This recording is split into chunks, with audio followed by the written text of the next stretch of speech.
perfect time to get to know the players out here. First, the player warming up to the chair umpire's right. An impressive 2022 would see this 18-year-old win the boys' Wimbledon doubles title, as well as sweep the Easter Bowl, winning in both singles and doubles. First American to achieve that feat in 16 years. Strong ATP Challenger results this season include the semifinal in Waco, finals in Rome, Georgia, and a straight sets win over Jack Sock in Cleveland.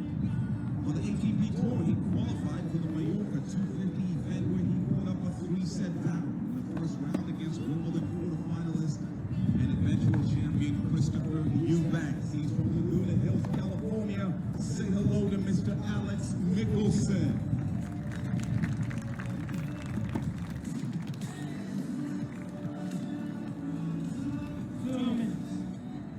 And across the net, this 33-year-old is a historic player in the truest sense of the word. In addition to his 12 singles titles, he is the only man from his country to be ranked in the top 5 in the world in the Open era, reaching a career high ranking of number 4 in 2015.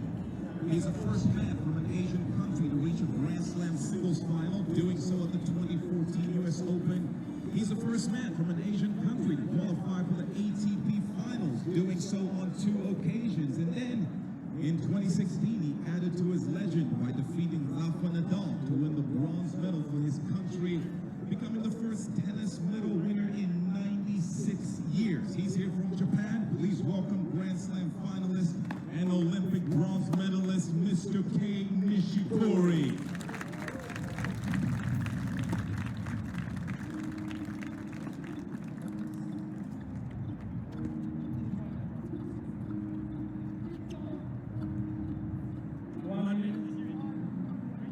And the chair umpire for this match is Miguel Tenera from Colombia, and he welcomes you folks and just wants to remind you, take a quick moment to be sure your phones turn to the silent position for play. Thanks for your cooperation. Most importantly, enjoy some great tennis, Chicago.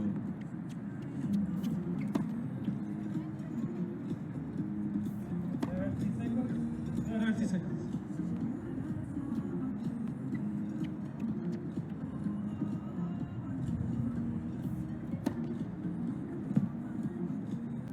Ladies and gentlemen, Kei Nishikori, those are elected to receive.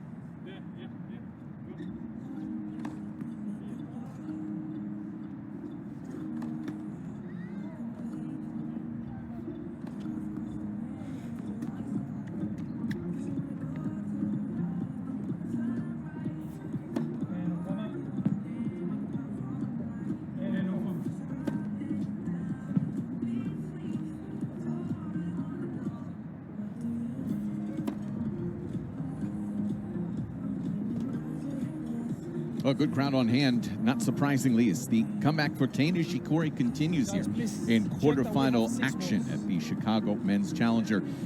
Tough matchup in store for Kei here today as he takes on Alex Michelsen, the youngster from Northern California, the University of Georgia commit. I'm Mike Cation, joining you courtside. Today is the hottest day we've had here on the week, and as the match progresses, the chance for rain increases. We have showers that are likely a couple, maybe even 4 hours away. Hopefully we're able to get everything in here today, but it will hit at some point. It's going to be Alex Michelsen serving to get the proceedings started here. The 18-year-old, I said Northern California, but Southern California native.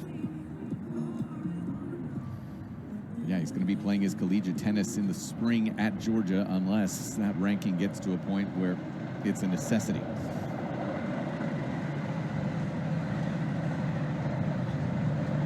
Then he goes pro. Kei Nishikori ready to go. The train is as well. It's going to be Michelsen serving. We're ready for play here in Chicago.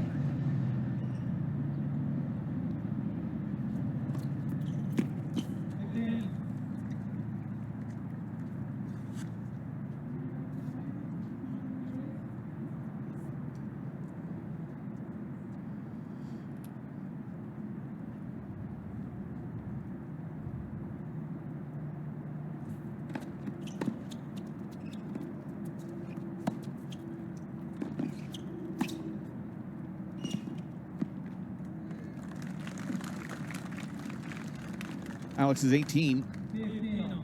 comes into the week at 250 in the world. Live ranking has him a little bit higher than that. He's going to be at a new career high come Monday, 239. A win today gets him to about 226, right around same ranking, actually the same amount of points as Zachary Svida at 226.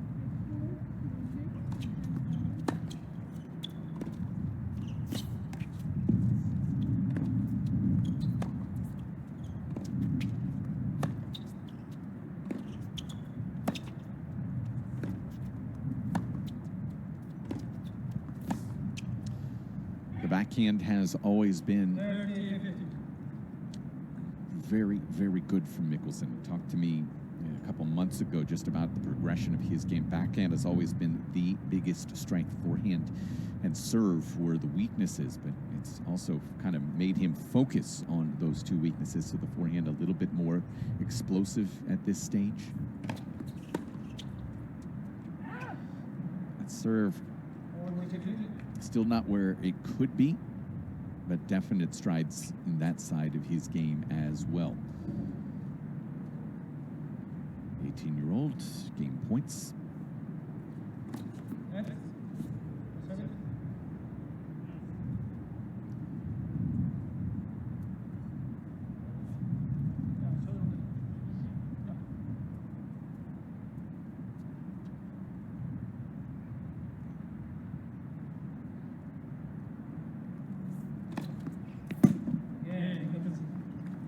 A couple of aces from him, as if to answer the critique of his serve.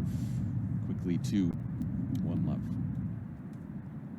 As we move throughout the day, you can certainly interact. Mike C. Tennis in your various forms of social media. Obviously, a huge interest here in Chicago for Kei Nishikori, as well as back in Japan, where they are airing this live on WowWow.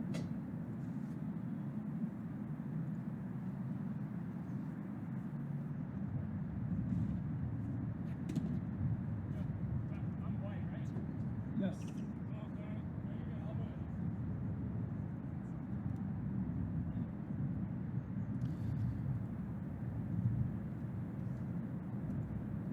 Nishikori struggled a little bit with his serve late in his win yesterday over Skander Mansouri, so let's see how it starts here today. The former world number 4 at Love 1.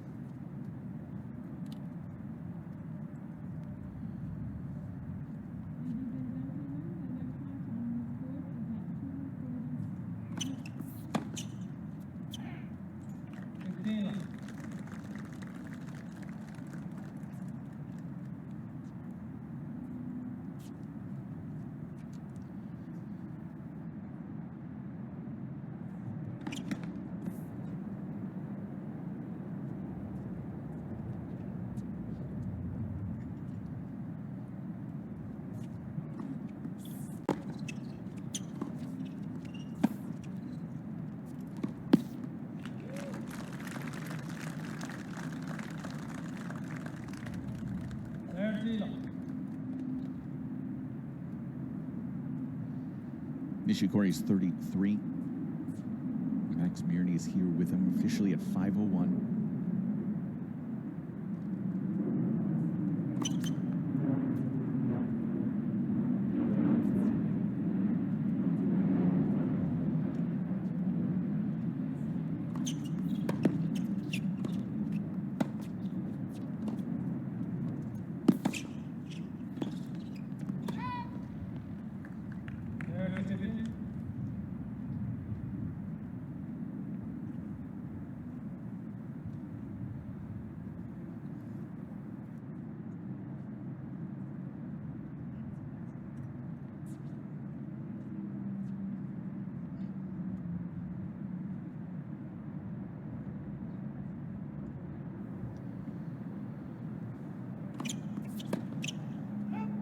Live ranking for Kei is at 438.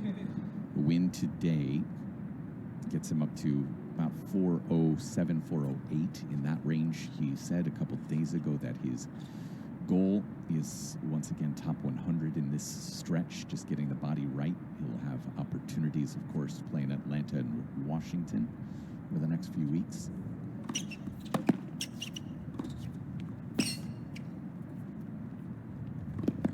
Where the points are a little bit higher, but listen, a win here of this particular tournament, that would be obviously where he would want to be and get him to 157 points, which would get him back to 330 in the world, and that is certainly a realistic possibility for the former world number 4, right?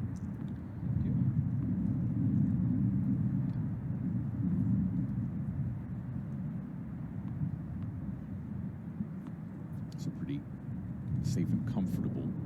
Didn't face break chances yesterday until the very end of the match, Nishikori.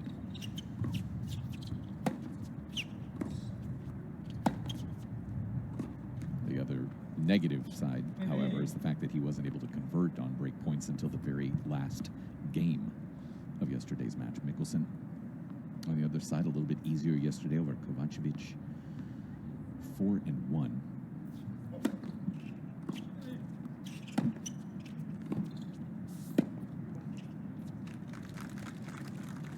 That after a 39 gamer against Lee 2.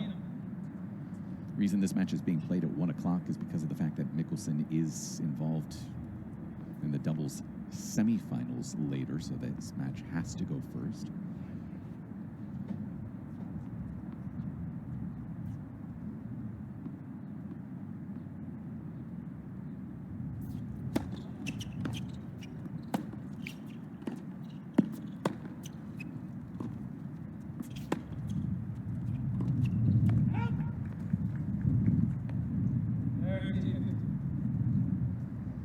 See here, our broadcast booth, we are very tight to the court.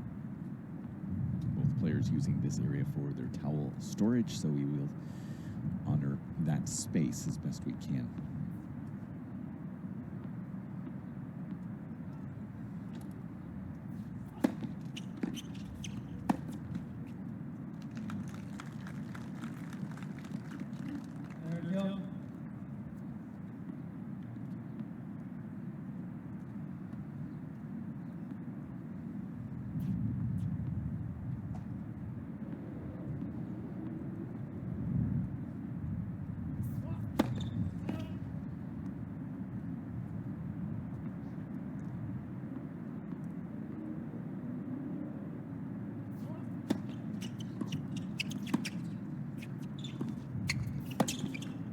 Great depth to see early from Nishikori, and he has the first opportunity, break chance number 1 on the day.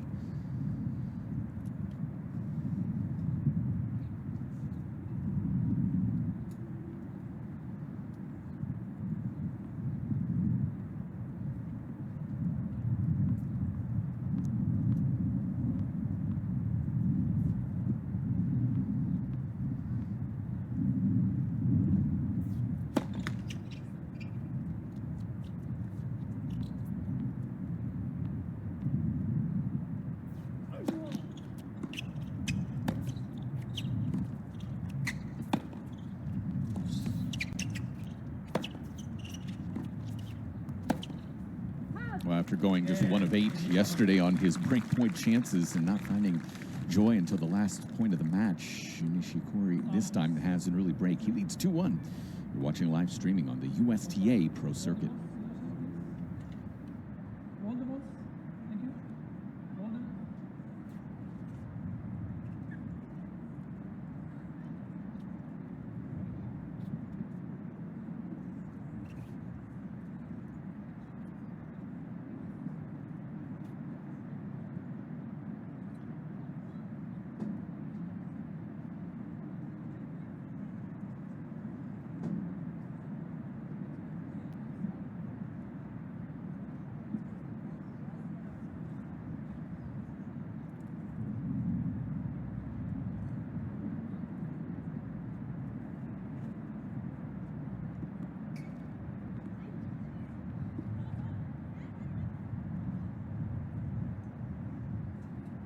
We are at the Access Tennis Village on the south side of Chicago. About a 20-minute drive back to the heart of downtown. I think there is some form of a country music festival.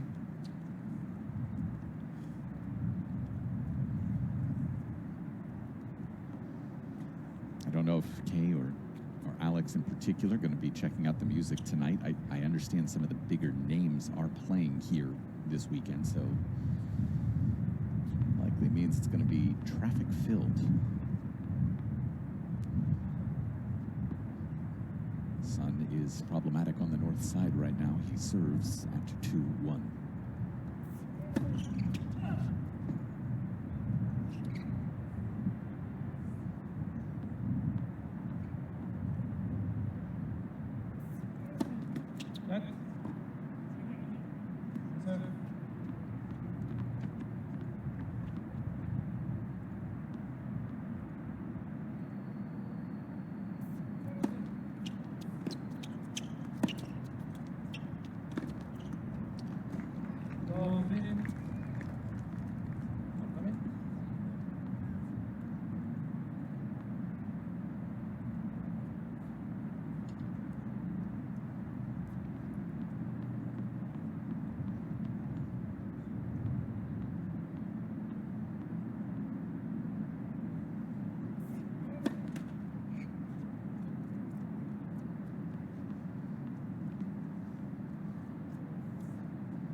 So again, the second serve a little bit lacking there as Nishikori does come over to our broadcast booth to towel off here for a moment.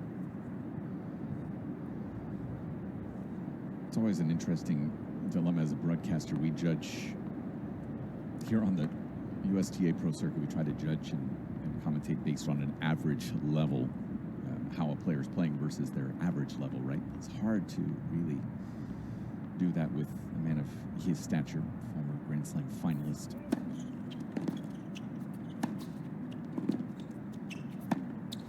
I think you're really just kind of judging where he's at, how the legs look, what's going to need to be better at the highest level heading towards the U.S. Open.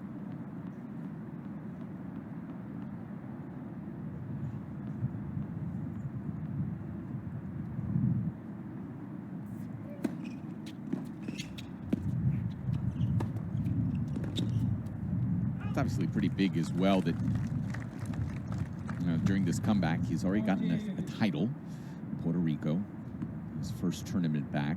A little blip last week. Dennis Kudla got him second round 6-3 in the third. But the fact that he's going to already be able to have accumulated a significant amount of points before he even uses one of his protected rankings, that's a really solid base for him. And it's going to be huge, especially, like I said, if he wins this tournament before using one of his protected rankings. I mean, that's huge.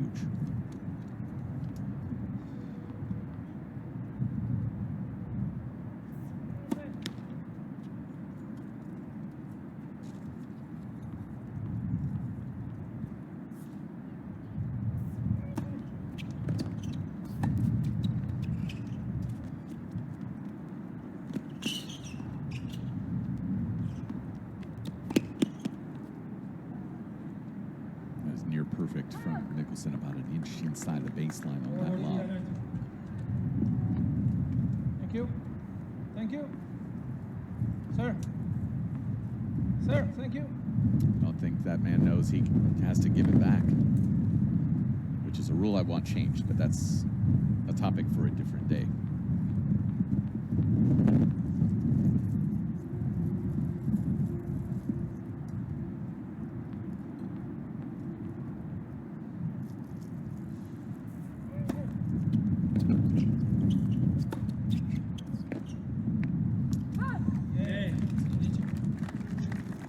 Did not miss by much.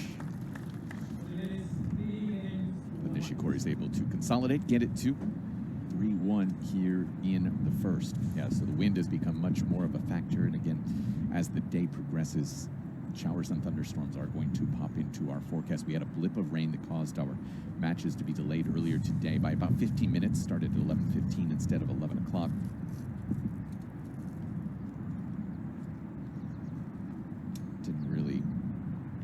adjust our start time too much for what I thought we would be at for the Nishikori Michelsen match.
That one significantly easier when he didn't have to deal with the wind, huh? 3-2, we are midway through the first.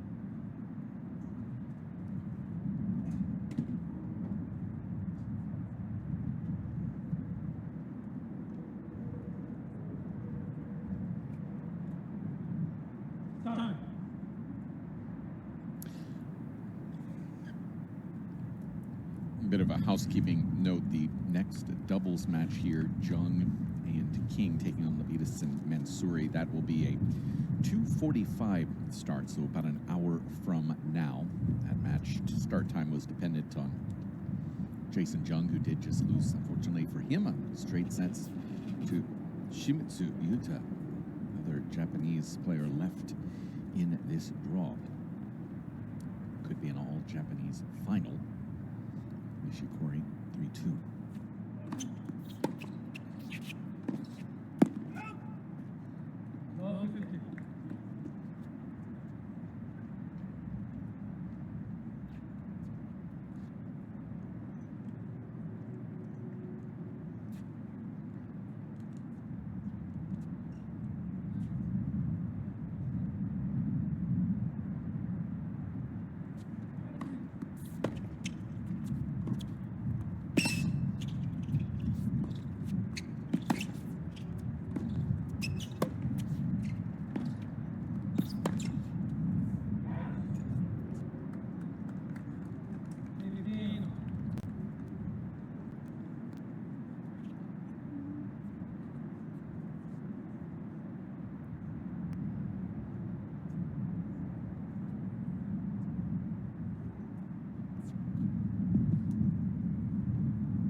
It earlier, but yeah, the serve did not look great down the stretch. Was serving at a high percentage through much of the match. It was really the last 3 or 4 service games where it just didn't look comfortable. Rhythm was very much off.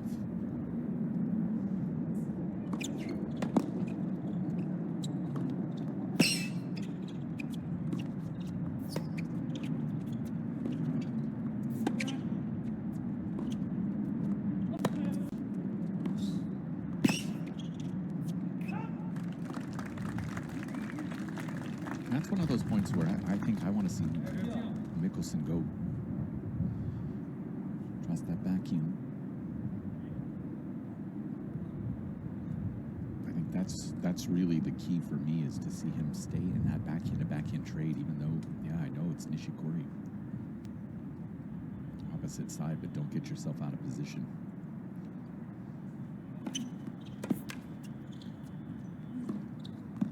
Especially, me having seen Michelsen a lot over the last year. The backhand can hold up. Break chance number 1 on the day for Michelsen.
Well, no doubt about that second one, was there?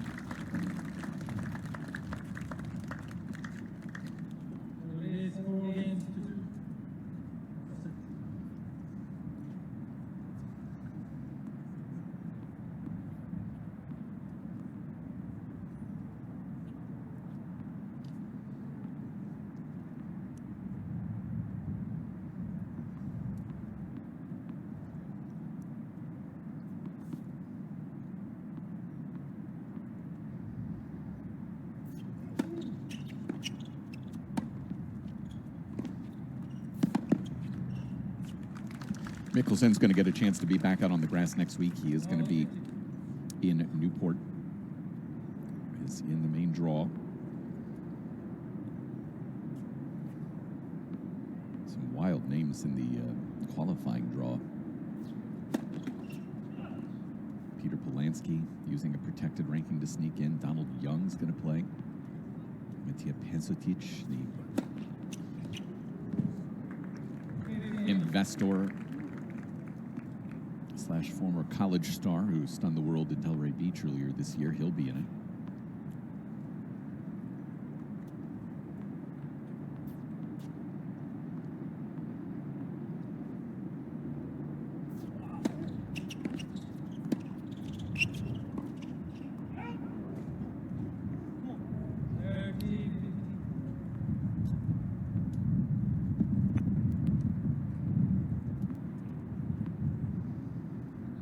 Appears that Kei's going to take the week off and then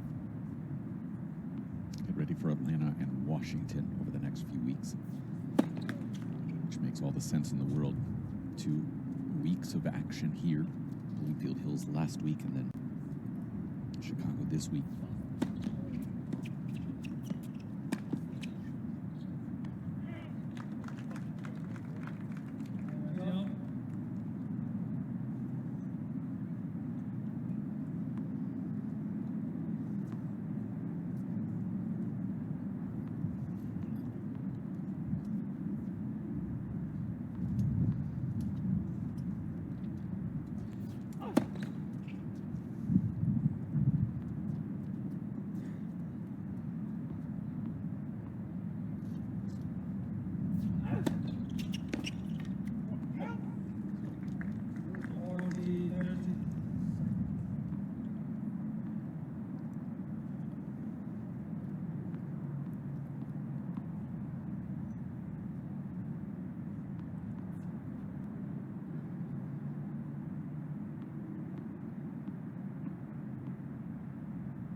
Well, it gets away with that. That forehand cross had some potency behind it.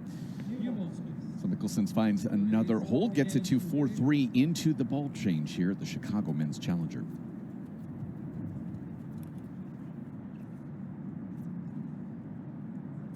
One. You want to set it. Ball. Can you take this racket to the stringer, please? 54-51. Thank you.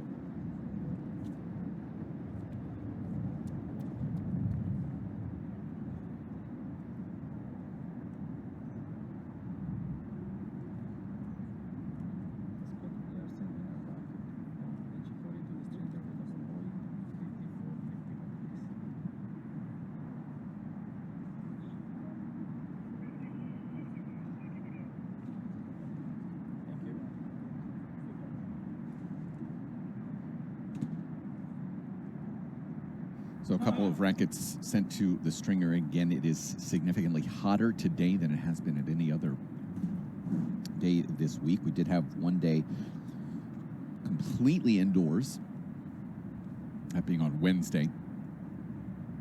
Nishikori did get his first round victory in against Alexis Galano.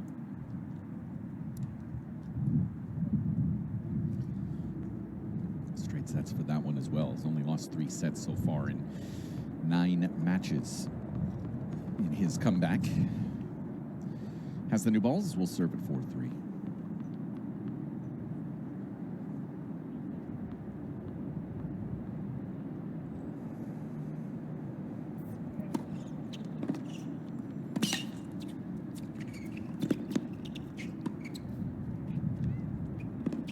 That is into the wind and struck perfectly. It's essentially, it's much more of a crosswind, if you will, right to left on your screen.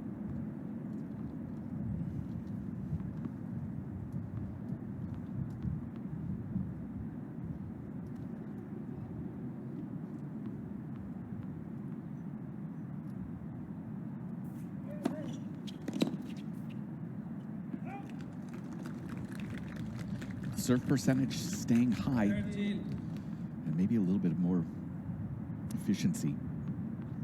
The serves than yesterday as well, winning a solid 13 of 15 on the first serve points, serving 71%.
To be put into play. Doesn't feel like the margins are that far apart. Yesterday, the match versus Mansouri felt like there was a sizable gap between the two up until late in the match.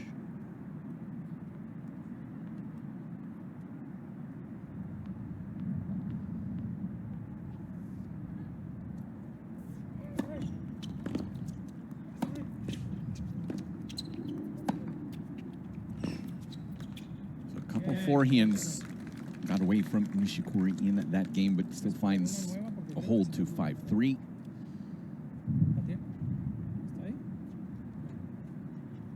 Looks like we lost one of the balls during that game.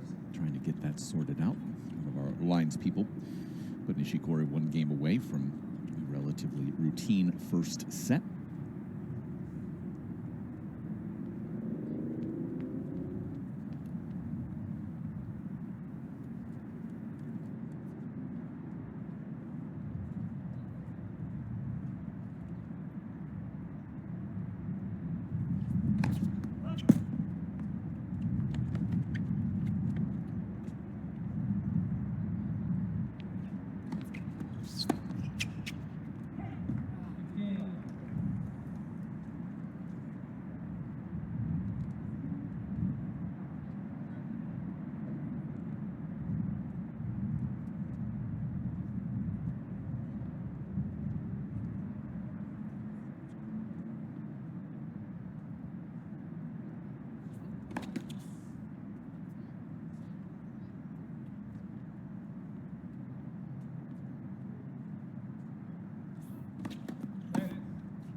got great kicker there, right? And that's the thing. These courts are playing so springy. To have Michelsen's height, a huge advantage here.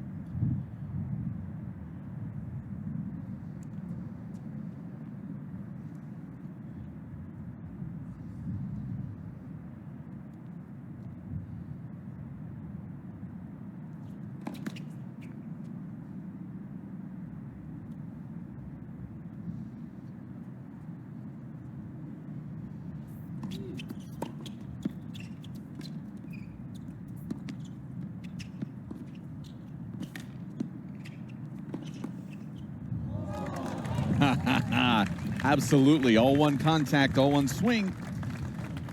Somehow, some way. Too good from the legend.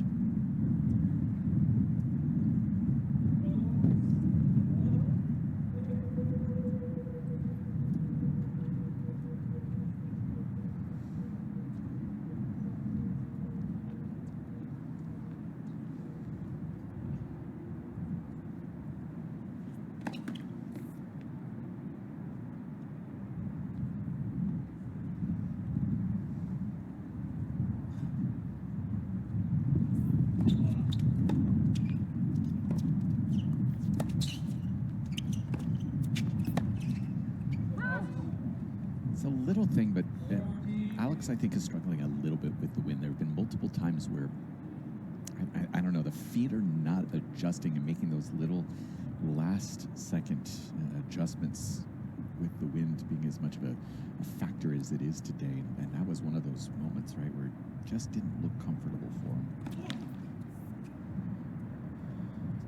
But still able to get there.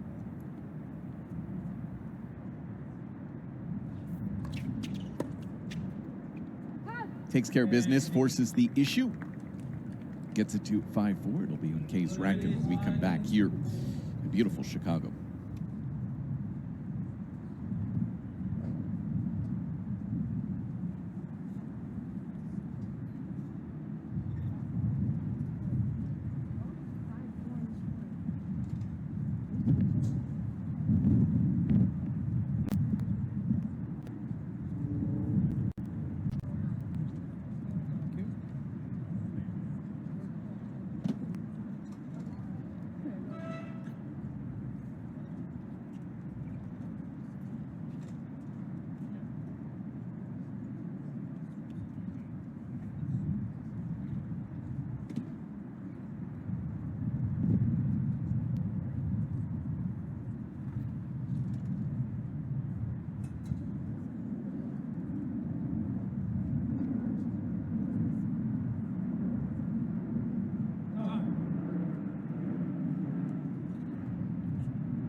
Nishikori, to this moment, has served at 72%. 78% effectiveness on that first serve. Second, just 3 of 7. 1 of 1 on his breakpoint conversions. Michelsen 0 for 1. That is the difference as Nishikori serves 5-4.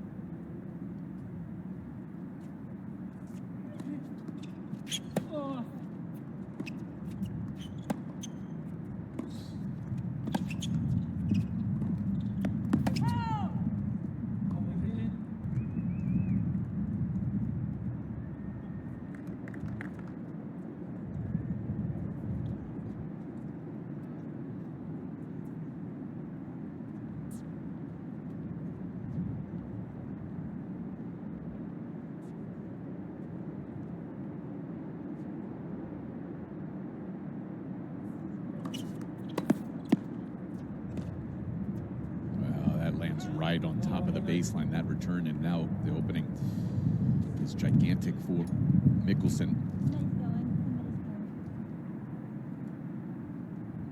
Max love 30.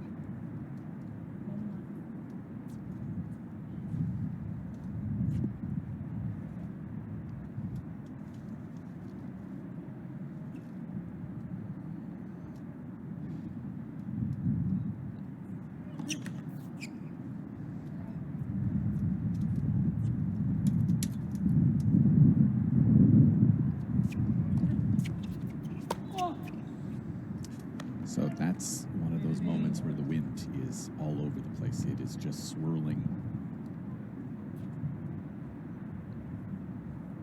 And you have to be willing to go for those extra couple of steps. Michelsen has definitely been retreating and kind of using Nishikori's point starter of a serve to essentially just pick his target.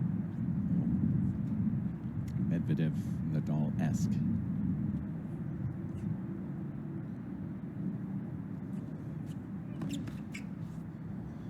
This is one, maybe he steps forward, takes a crack, maybe. See how he handles it. He does not.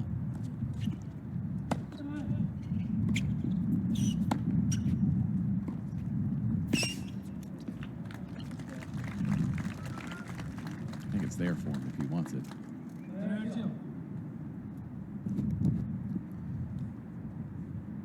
Especially on those seconds.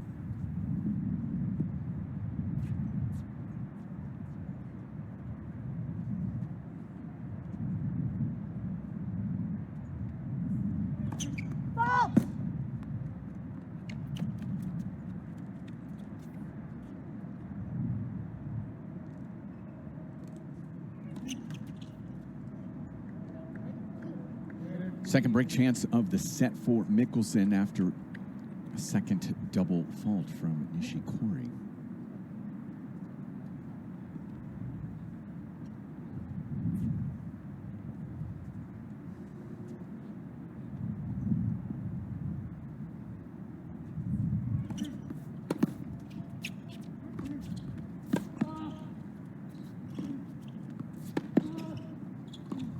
Yes, man, come on! 5-all. We play on here in set number 1.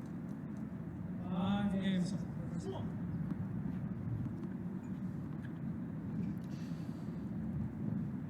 yeah, the quality of second serve, again, if you're looking big picture for Nishikori, the quality of the second serve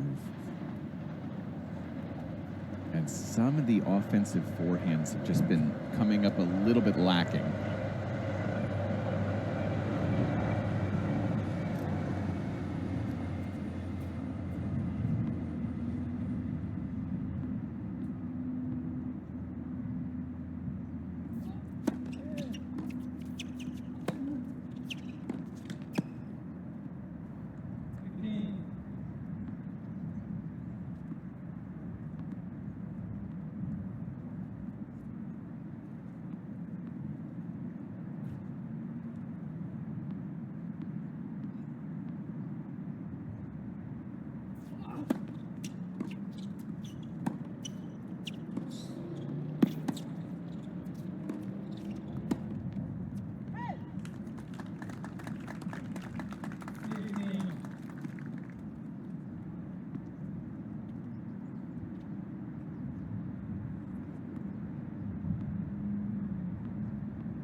Yeah, so the transition game for Michelsen, I think it's going to be actually very, very good at some point in his career, the length that he's able to generate.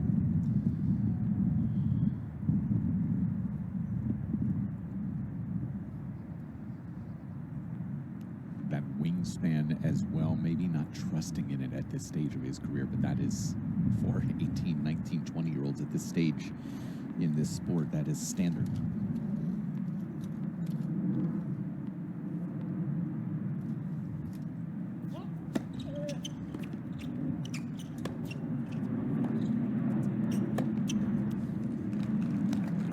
Break chance for Nishikori. He is 1 for 1 so far.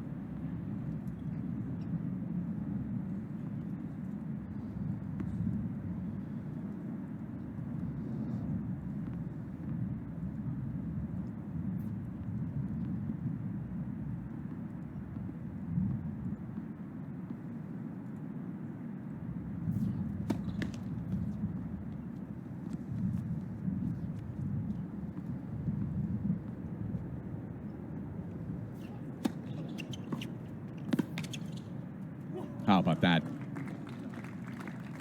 What a redirect out of Alex Michelsen. Incredible strength with those wrists to be able to get that done.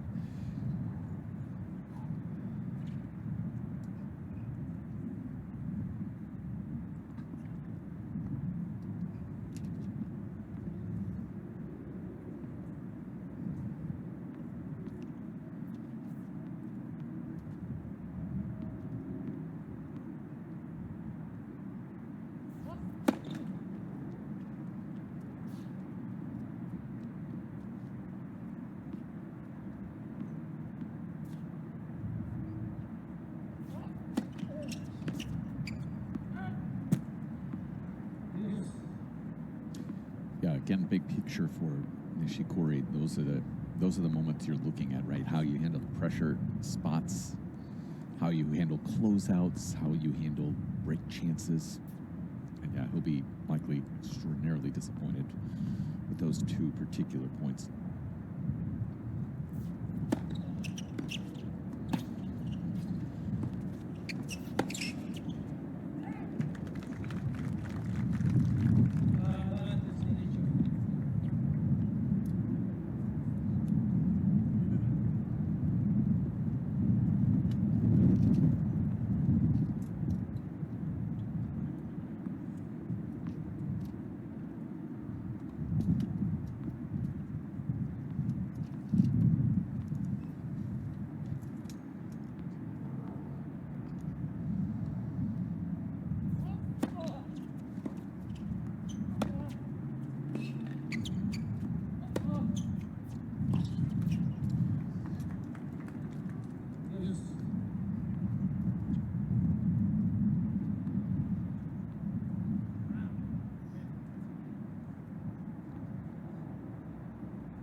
Yeah, it's been fascinating. Just keep an eye right now on the court position for Michelsen. When he is inside that baseline or on top of it right now, he's dictating a fair amount of points, but there are times where he gets a little bit probably more passive than he should be, and maybe deferring a little bit.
Big hold fighting off the 4 break chances. Alex Michelsen grabs a lead, 6-5. We're deep in the first here in Chicago.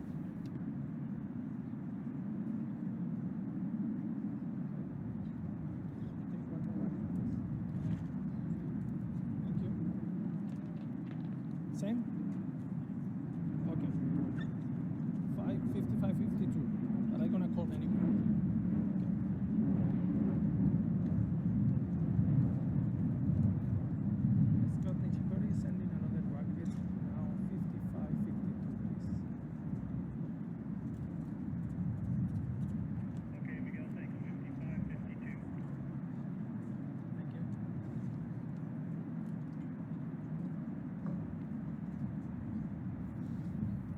So I think you guys could hear that Nishikori has asked for a second racket to be restrung, and this one 1 pound heavier, 55.52 versus 54.51.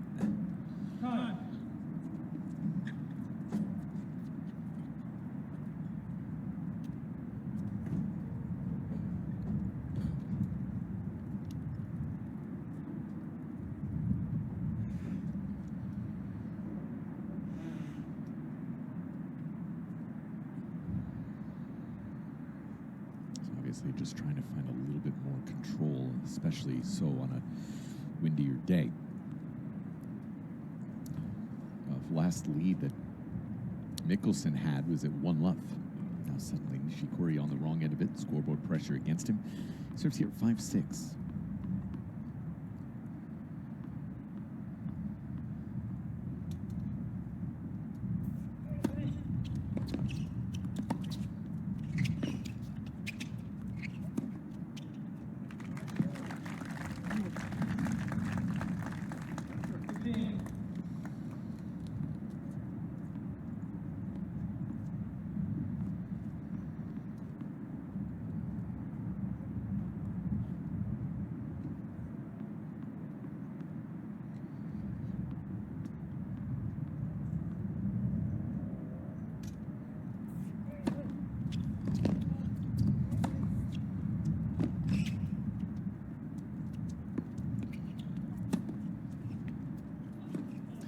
Yeah, so that's, again, one of those few moments where the ball, when it's hanging there, 4 or 5 times now where Michelsen hasn't made that little minute footwork adjustment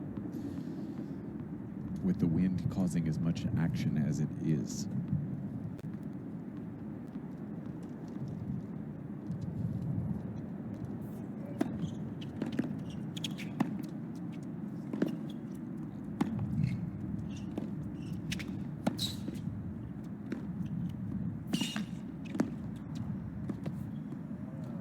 He's been very good when he's able to get to that baseline and attack. He's definitely, yeah, this is going to be one that, you know, who knows how the scoreline's going to take back, but this will be a huge learning experience and valuable moment for Michelsen regardless, because of the fact that, yeah, if you take the points where he's able to get to the baseline, how many and what percentage of those points he's winning.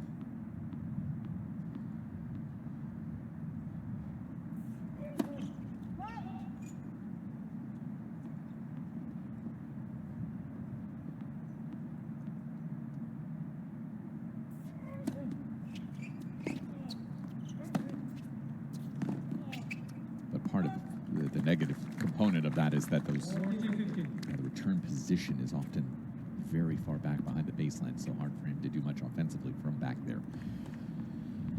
Point for the breaker here. 2 looks for Nishikori.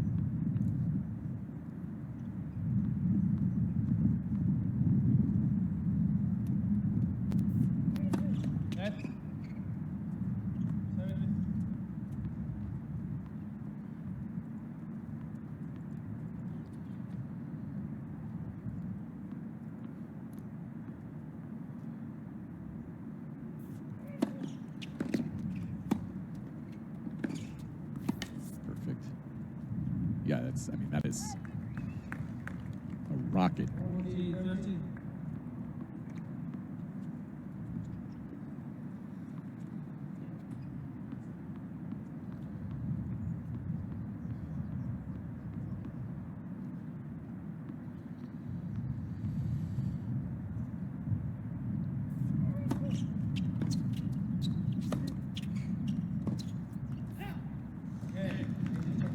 A couple of forehands going awry, and gets us to this tie break to decide set number 1. Third straight match for Nishikori, where he has had a tie break in the first set.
that's the same thing. Again, waiting for that second serve to get to him. It just kind of sits and hangs, and the timing is off.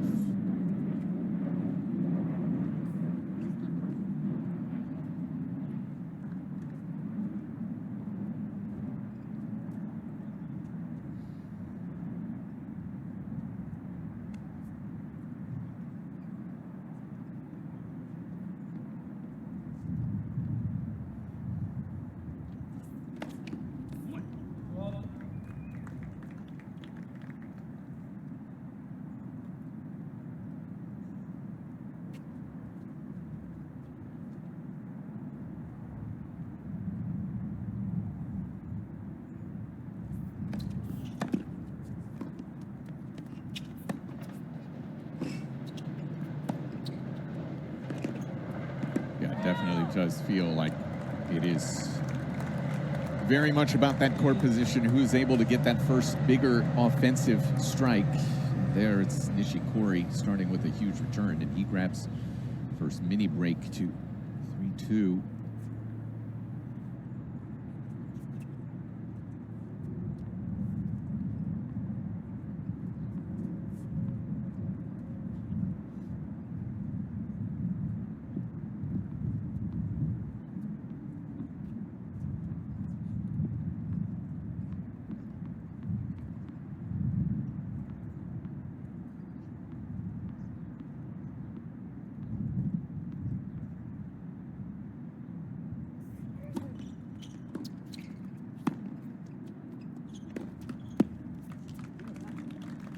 Makes it 4-2 at the turn, and yeah, again, a bit just disheartening. Some of the big spots there. That's the strength, right? That Michelsen backhand up the line, and just the miscue there. Nishikori will certainly take it. And I always get asked when you see one of these bigger players making a comeback, and this is the second time Nishikori's done it with us here on the USTA Pro Circuit. I mean, it's probably, on average, maybe 2 points per set that a player like that wins because of who they are.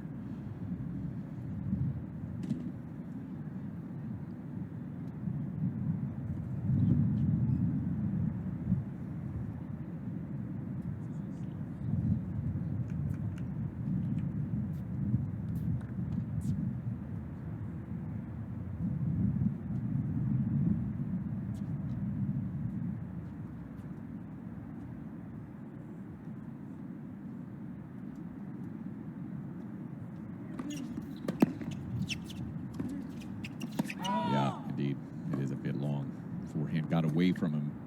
Again, he's trying to get that racket restrung a little bit tighter.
Again, that return with quality and depth, and then Michelsen off of the back heel, and that miss goes long. So it's on the racket of Kei Nishikori here.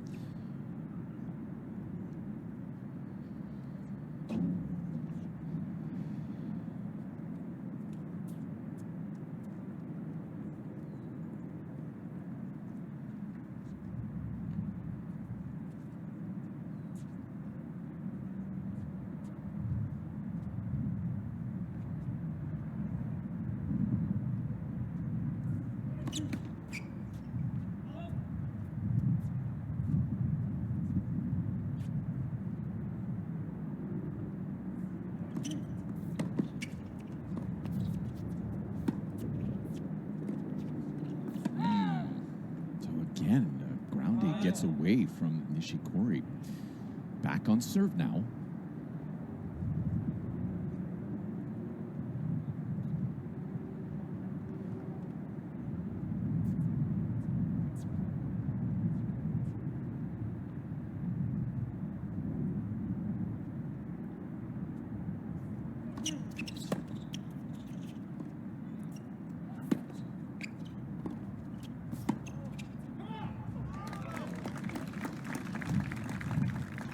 Looks over at Max Mirny. Does Nishikori? Max here with him this week.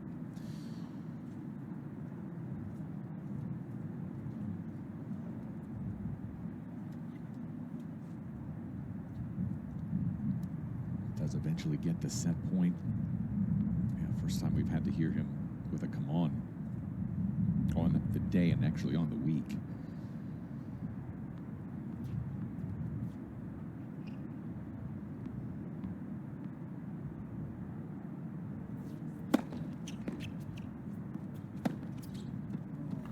Six all.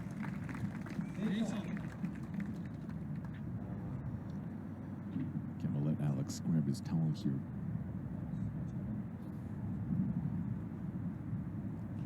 Listen, this is, it's, big picture questions for both players, right? Kei, as he's trying to come back, how is his leg strength heading towards Atlanta, Washington? Top of it, Michelsen looking for one of those big breakout type of wins. His best win so far was on the grass in Nottingham over Alex Vukic, 6-4 in the third. Has a win over this week, Kovacevic, Ugo Carabelli on the clay in Tallahassee. But this one certainly would have more import. Long way to go.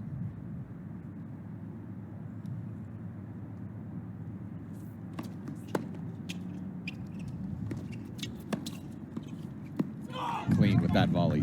Good stuff. Put himself into position. Set point for Michelsen.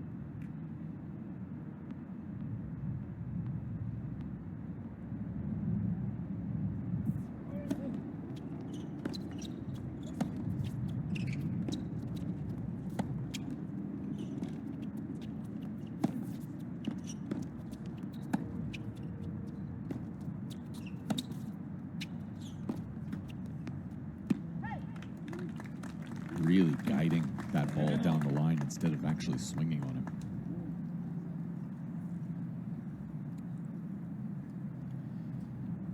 I mean, listen, if you've got a neutral ball rally and set point against the former world number 4, big spot to try to step up, especially if you have that much time on that backhand.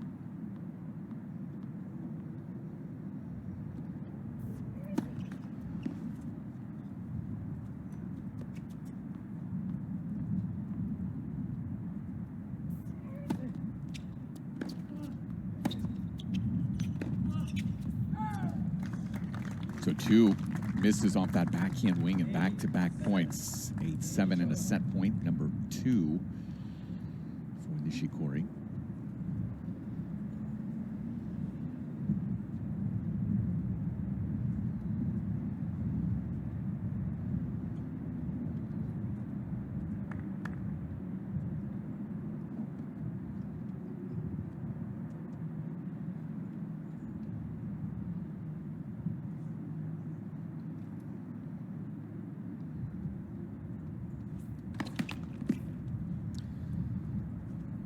Nishikori takes a step forward just behind the baseline here.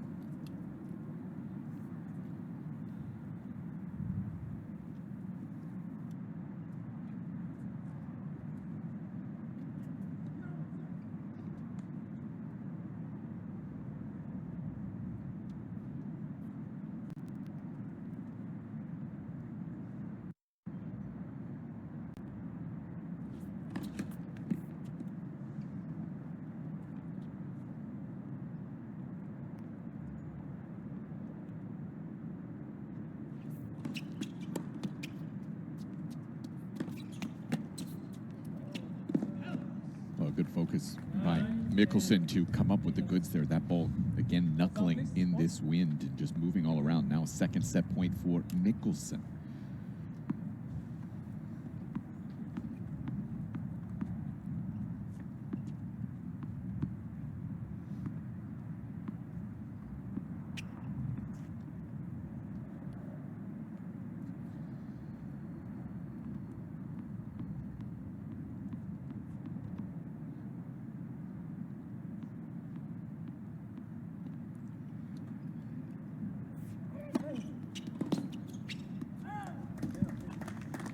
Make another turn at 9-all. By the way, this is for Michelsen, his fourth tiebreak of the week. Had a 39-gamer. 3 tiebreak sets with Lee 2 of Australia. It was a very, very high-level match between those two.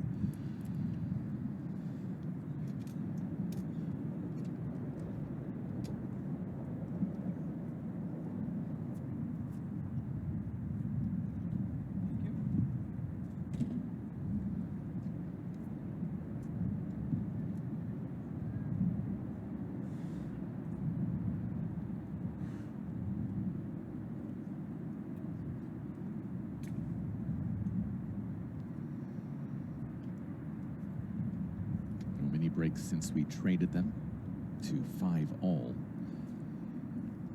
on serve since.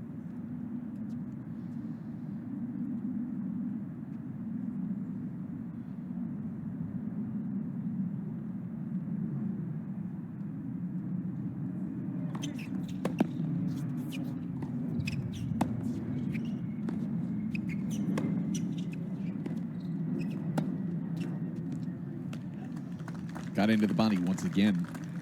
Those long arms not able to get any reach. It is another set point now for Nishikori, his third.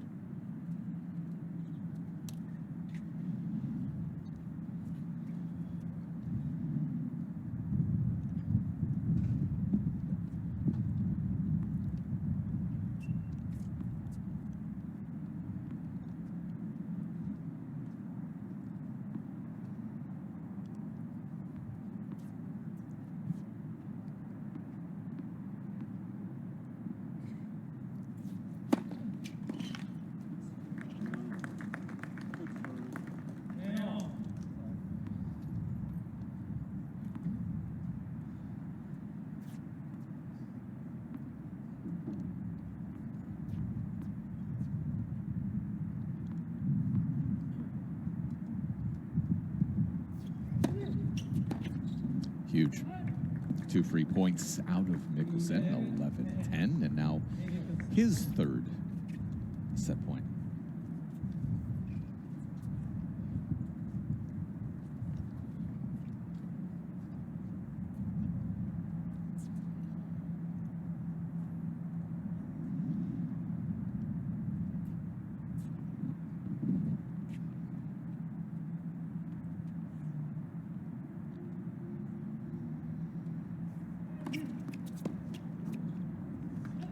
He's starting to zero in on some body shots, isn't he?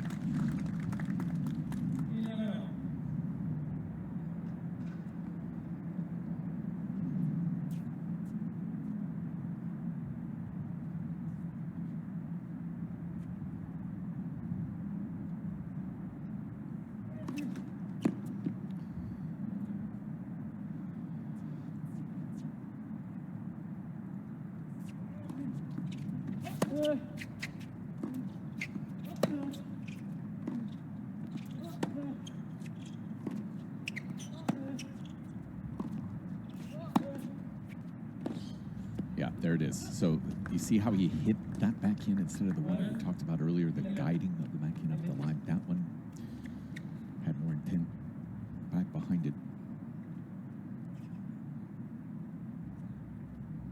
This is set point number 4, but the first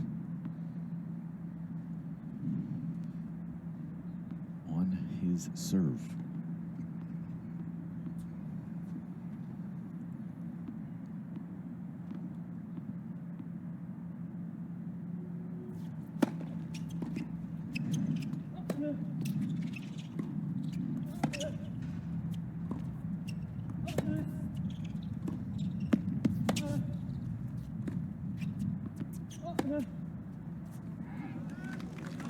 Another turn is coming, 12 all.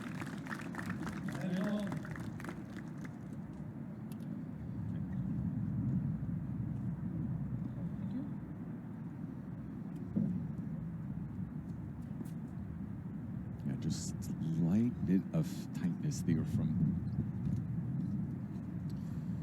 Michelsen again, that you just see it, that backing up half a step each swing, and then that contact went a good 6 to 8 feet back behind the baseline. Interesting to see right now. Jerry Sheng is warming up back behind me, and Kei Nishikori's former coach Dante Bottini is here with Jerry.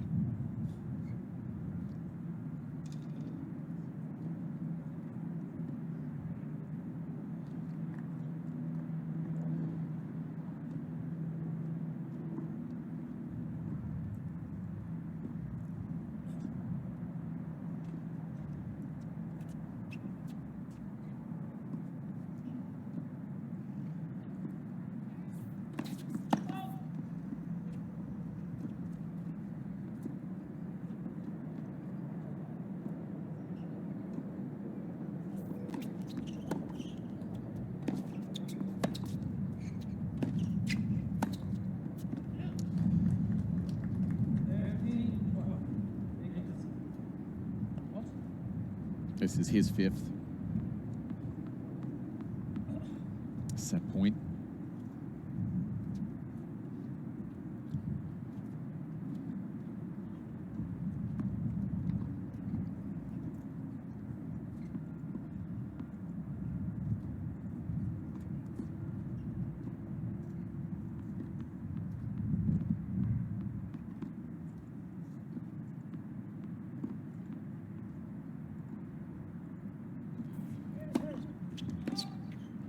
So this is, okay, it looks like he's retreating back behind the baseline. Does he come forward?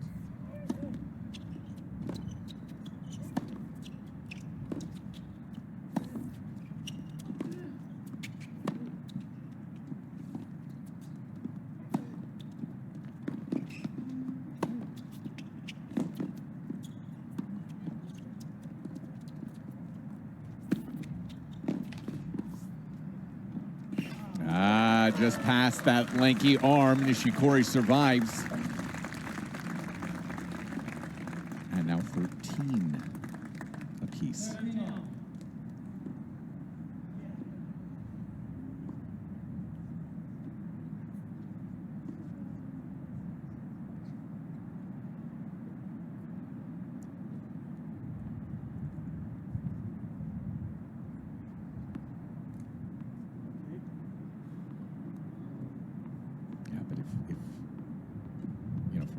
Side, I want to see him, if he gets another second serve, step in and take one crack at some point here.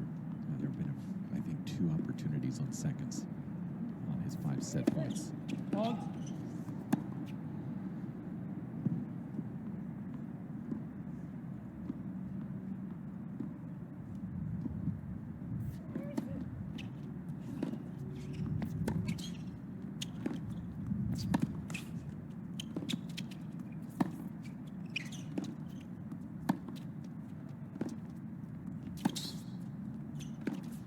Pretty good. Pretty good. 14-13. So now this is set point number 6, and now 4 straight set points have been on his side of things. And the second time that he's been able to do so here with his serve for Michelsen. Can he put it away this time?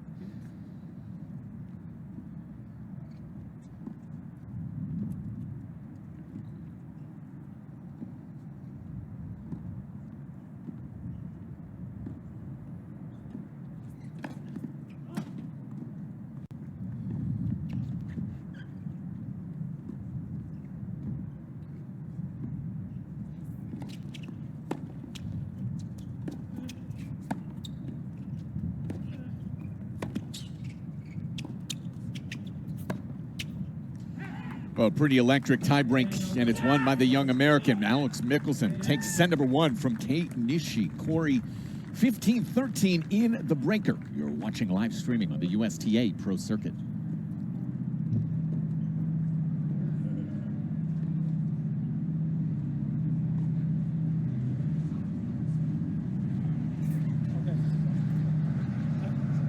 go with Michelsen, and he's going with Nishikori.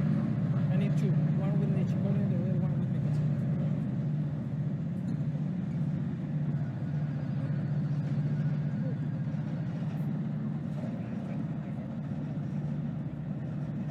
No, yours is not working. Edward. Howard.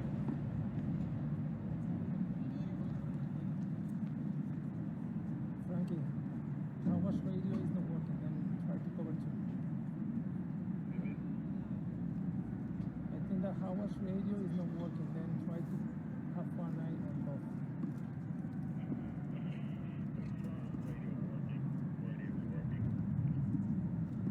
Okay, now I copy you. Thank you. Can we check if we have all the balls, please?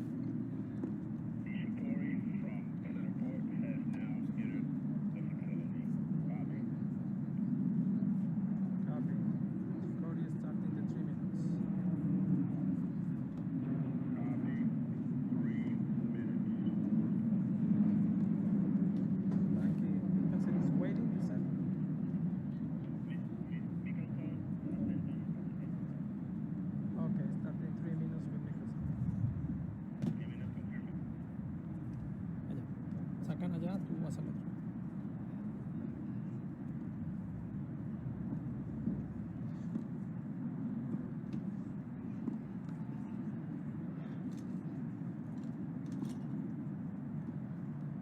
Okay, first set, Nicholson, 7-6 on 13.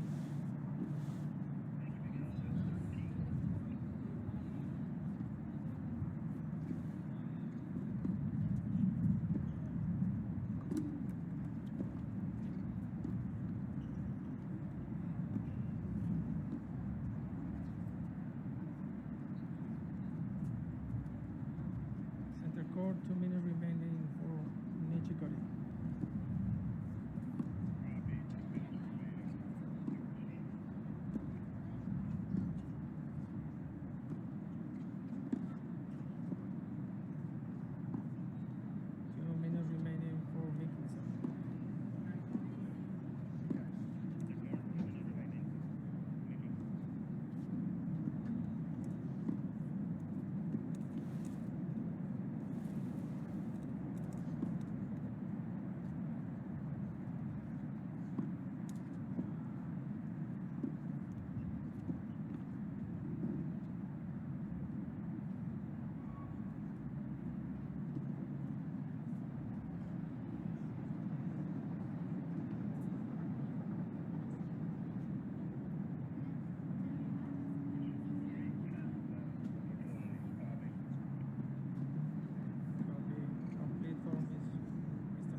Thank you.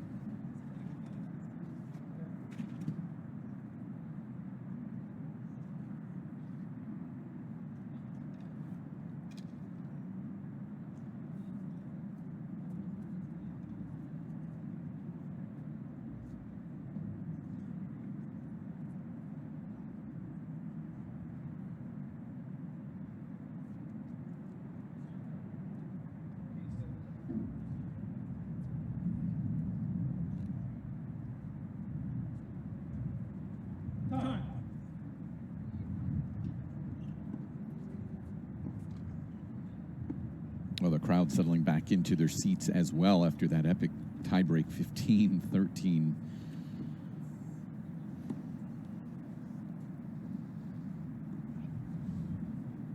The guy's obviously needing a wardrobe change as well. Again, it's the warmest day of the week that we've had. I've been trying to keep an eye on the radar because they said the highest percentage of rain chances were going to come between 3 and 7.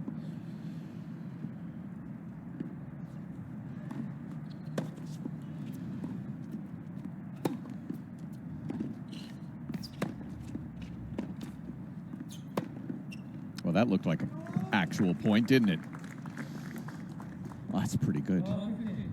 But to get back to that weather worry, it does look like the rain is just very sporadic. So even if it does hit us here on the south side of Chicago in time, it might not actually hit us. It's not one big sustained storm like it was Wednesday.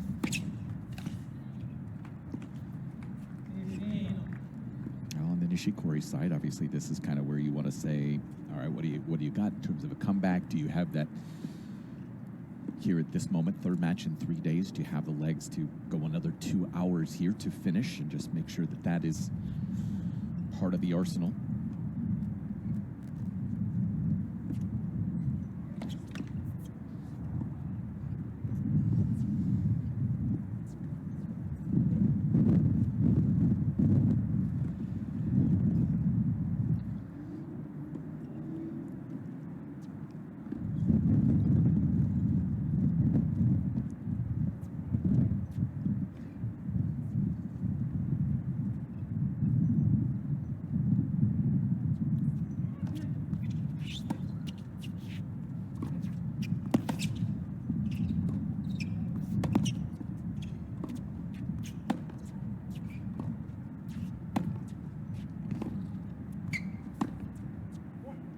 Pretty good. Once again, it is the backhand line doing the damage.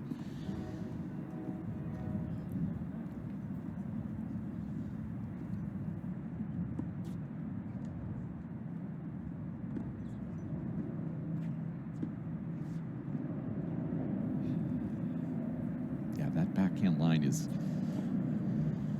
I'll tell you what, as he continues to progress, that backhand line for Michelsen is going to make him a lot of money.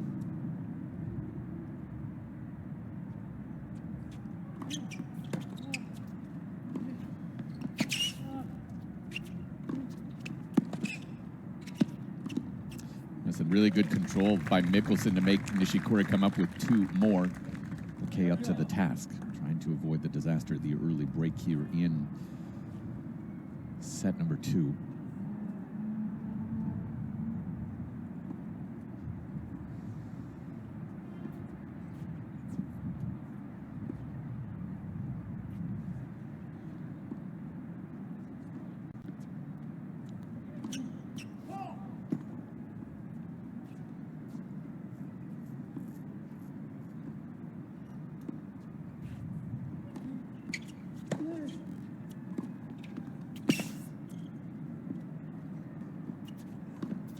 Interesting because you know, we're having on air here this discussion about Michelsen and his return decisions on the seconds of Nishikori, when you know my entire tennis Twitter feed is just debating whether Medvedev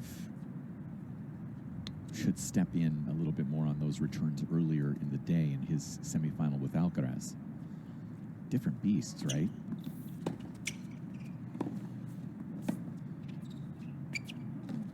Medvedev, obviously, with such complicated swings on those forehand, he has to have that time. I don't think the case is there for Michelsen. And on top of it, here, slower, higher bouncing. My point being, if he wants to take 1 or 2 shots, it's there for him.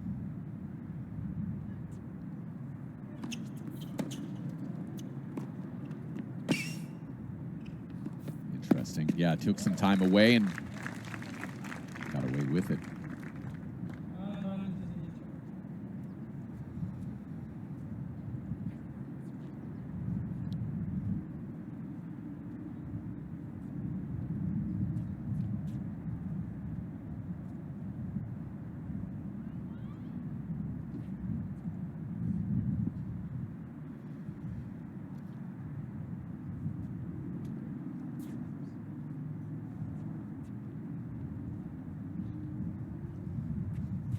So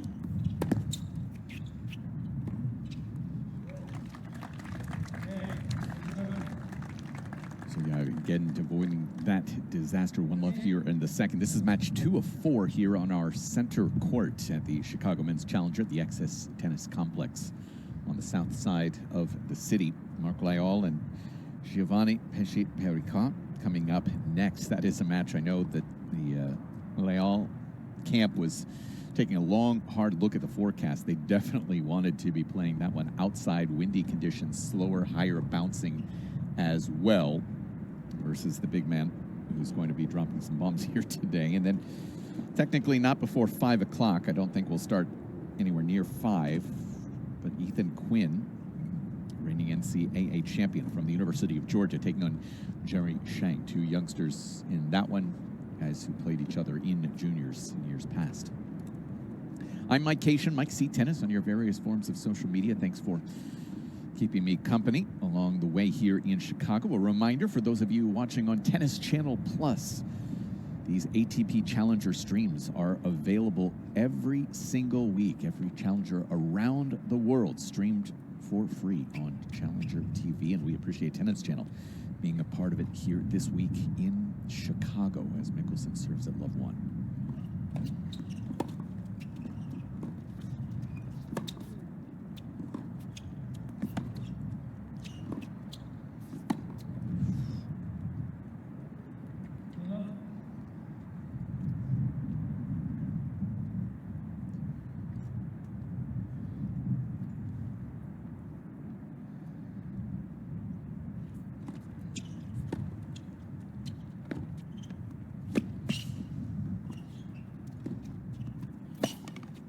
Starting to get more and more into this linear tennis, and beautifully struck linear tennis here from Alex Michelsen.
Is very solid here.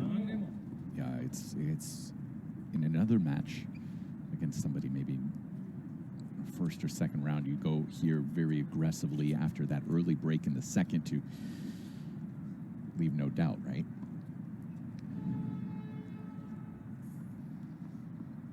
David Nenkin on site here along with Mario Rincon, keeping an eye on the American players here this week. Mario is doing some wonderful work with the collegiate players here in the States, of which Michelsen technically fits, enrolling in Georgia here the next couple of months.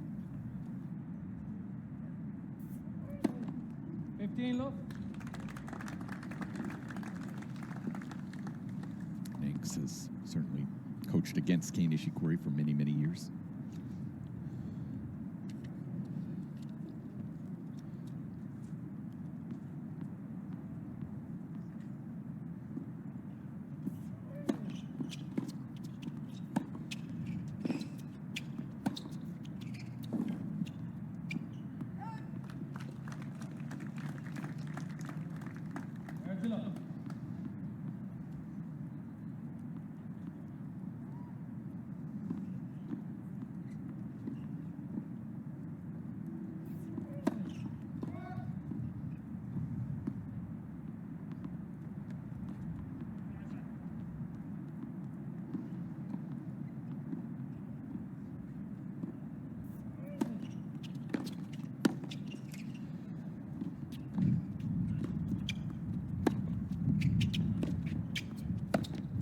So listen, that's an important point. it's minuscule, right? And obviously Nishikori, the miss is one thing.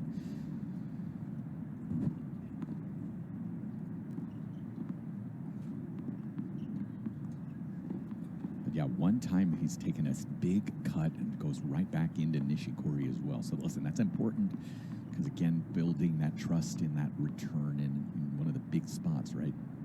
It's going to be important.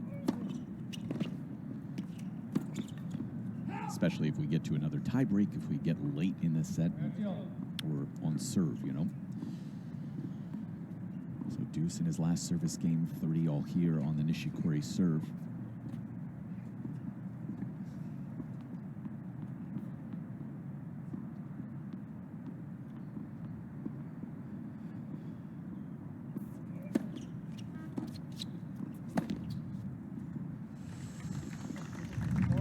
I don't know that Nishikori, listen, the lines person was on his move over.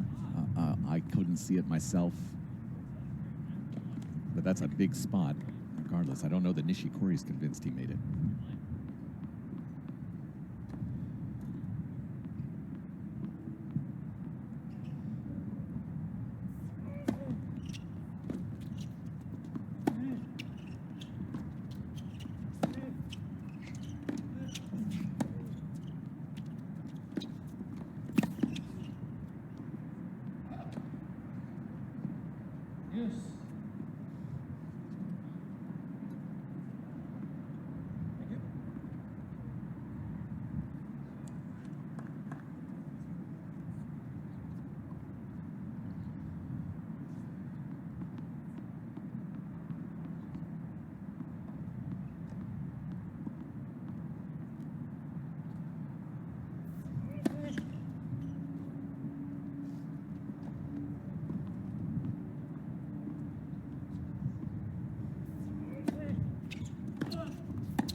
Twice now, and listen, doesn't get that point again, but twice now he's gone after a second. He's using it as an opportunity to go big target right into the body with that second, but it's going to give Nishikori again something to think about because he didn't use that the entirety of the first set. Now is changing tactic a bit early in the second.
Piercing swings from Michelsen, but can't find the third, and Nishikori survives another really sticky moment. If he's able to get out of these two service games without facing a break point, would be massive in terms of avoiding that big momentum push from Michelsen. Game point for Kei.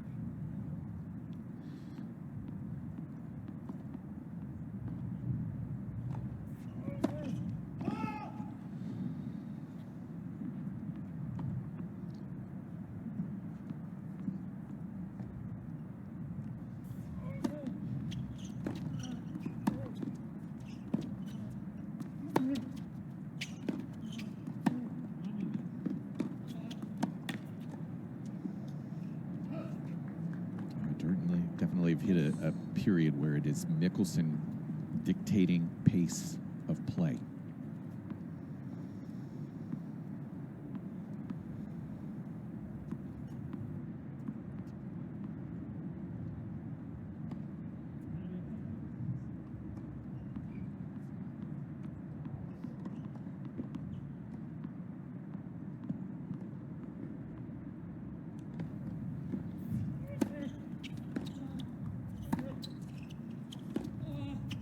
got it. Break chance.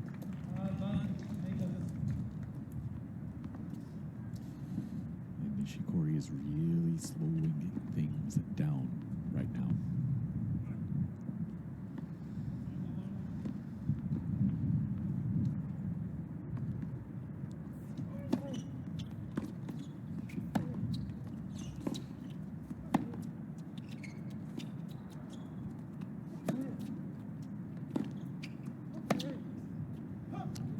Alex Michelsen set and a break to the good. He leads Nishikori 2-1 here in the second.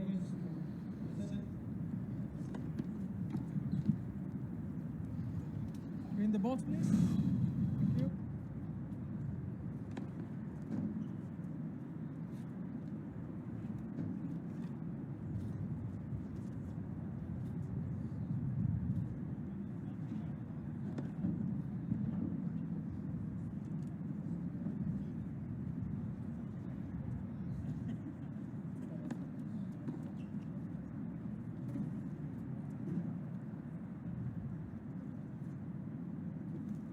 Thank you, Joe.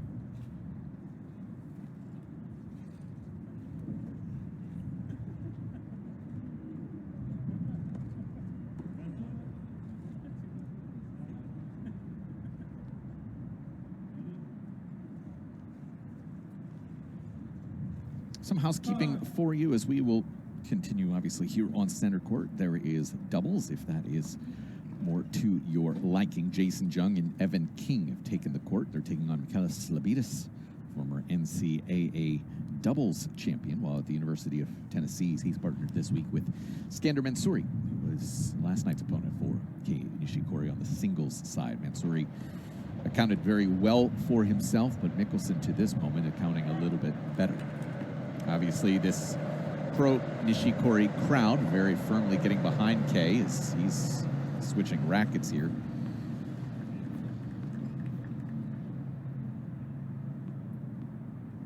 It's Michelsen, new balls, and the break lead 2-1.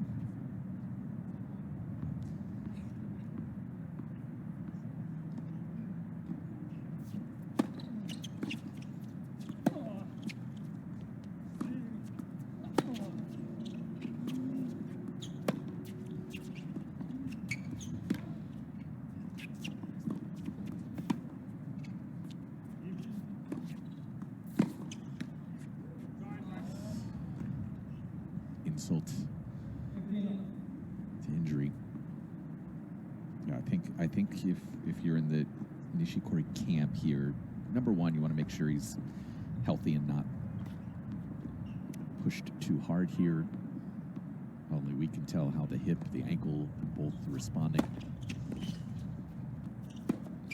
With the third match in 3 days. So that's number one. Number two, you want to see him at this stage.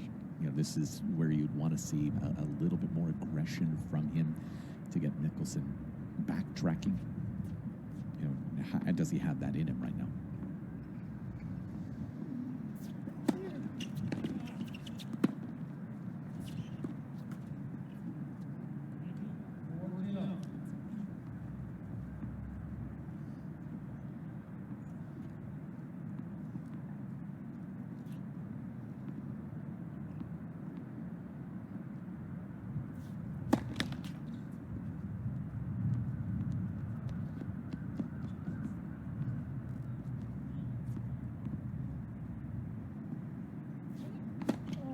Hold.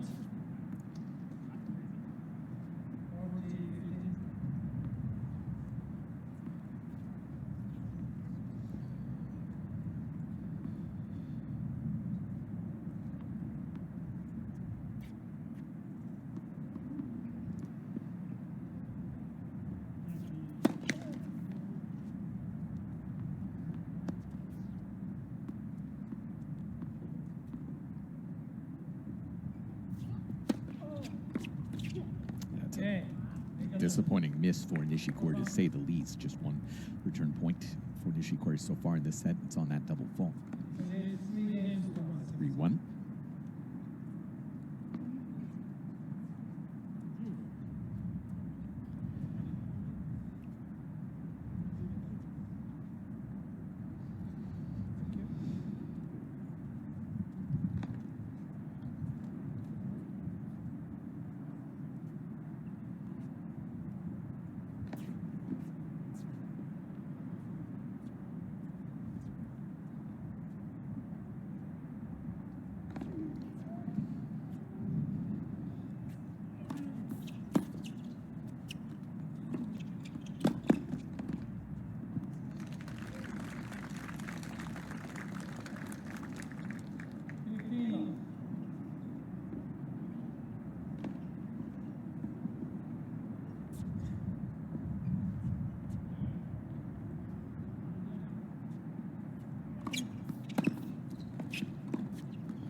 doesn't end up costing him.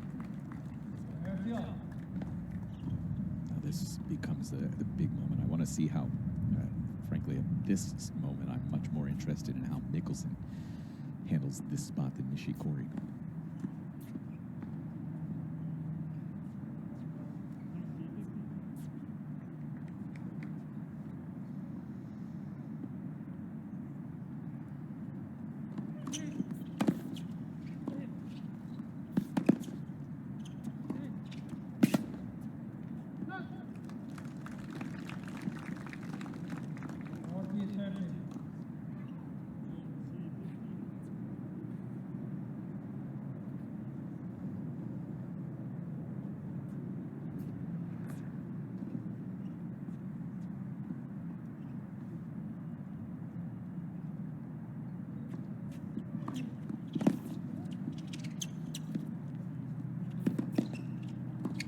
Left that court wide open.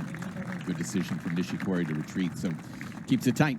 3-2 midway through the second.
Well, getting to that point where time is starting to run short here in this matchup. Michelsen to this stage with a set and a break lead, serving 64%, and I am just stunned at the second serve effectiveness for him. 16 of 22, which is 73%.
Frustration certainly mounting right now for Kei Nishikori. No question about it. Talking to himself, you've seen him lift up the shirt in anguish and frustration at times as well.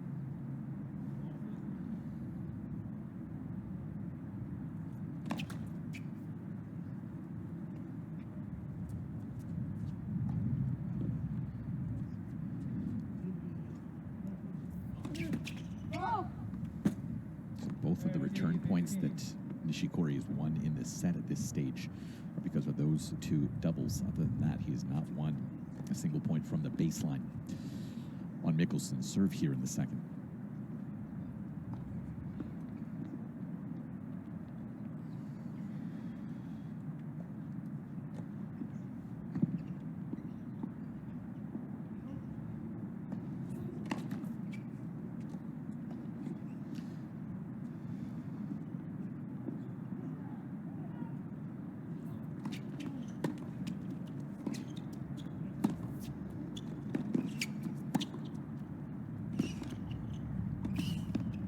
really started, didn't it, with that ability to step well into the court, cut off that angle very quickly, and yeah, first test for Michelsen on his serve here in this second set at 30 all.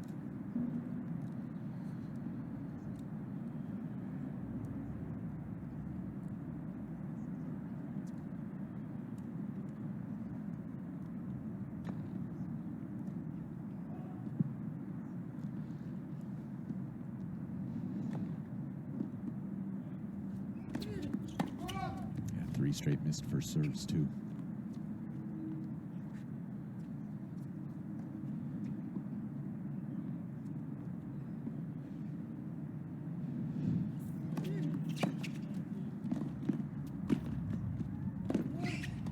It's almost as if we knew that this is what had to happen, take a little more risk on these second serves. He grabs his first break chance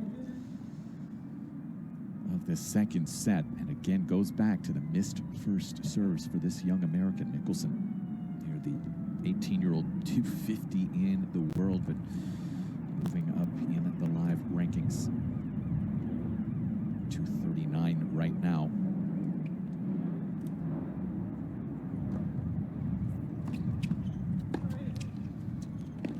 Well, that was the smart decision to go kicker there. I got the short ball.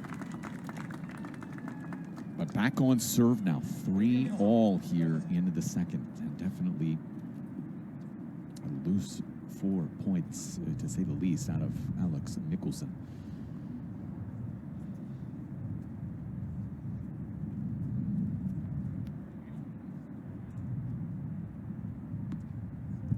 So just keep that in mind. From 30 love in that game.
I felt that was long. What do I know?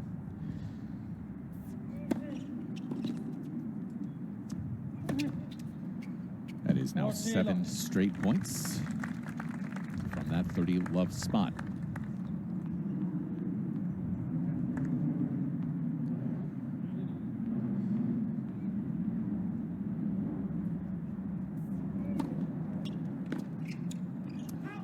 Eight straight points for Kei Nishikori. Here he comes. 4-3. We're on serve in the second.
Had so much momentum, had everything going his way. It looks like Nishikori's going to getting a racket regripped, restrung.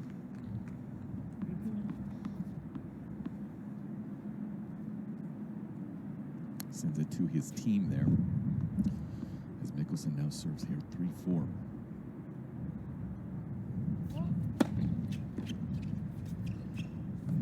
Oh boy. Comes completely undone right now. Love 15, 9 straight points.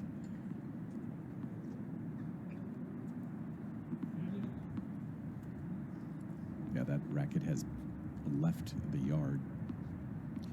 So likely another restringing job.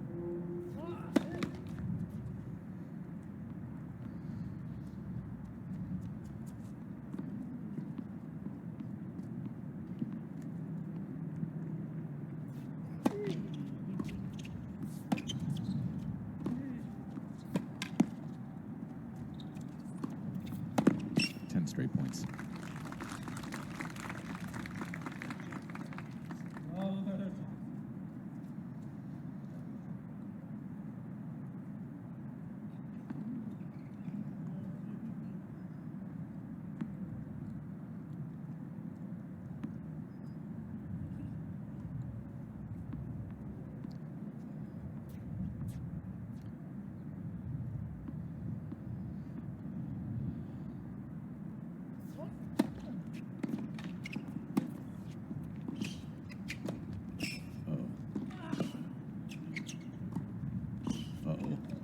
Uh-oh. Uh-oh.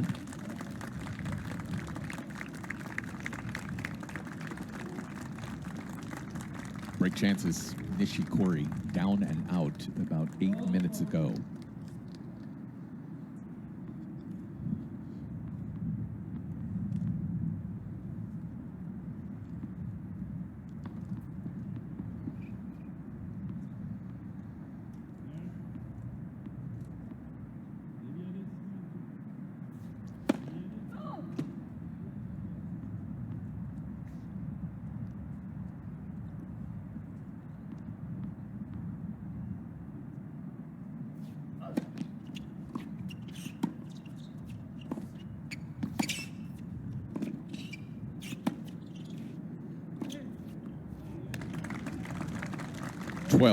Straight points. Oh my God!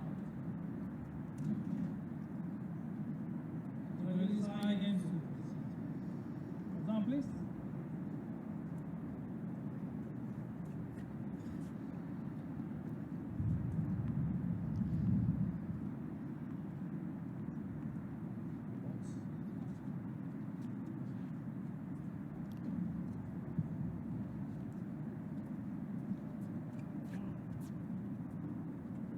So Kei Nishikori is serving for the set. I mean,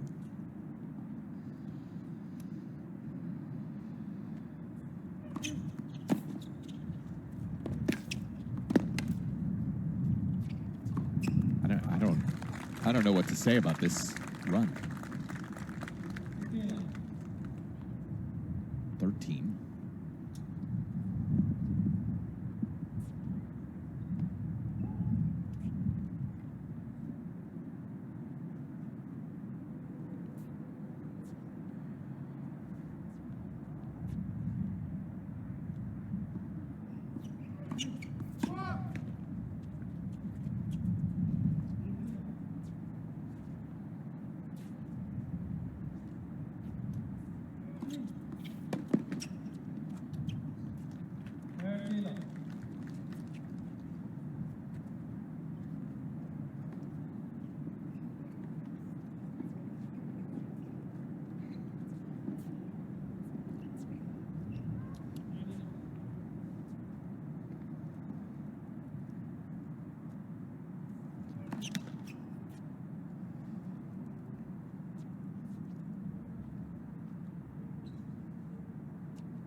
That ends that stretch at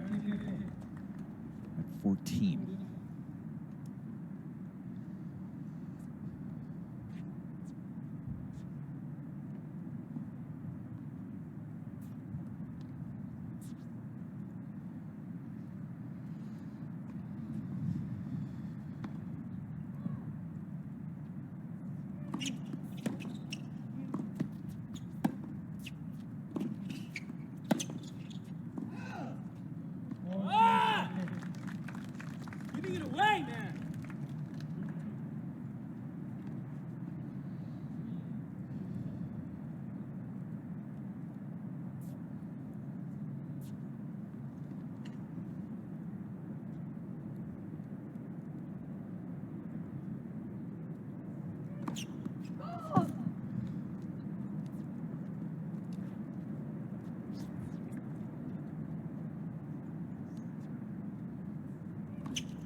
There's nowhere close as well. What a turnaround there. 6-3. Second set goes the way of Kei Nishikori. Decider is upcoming. You're watching live streaming on the USTA Pro Circuit.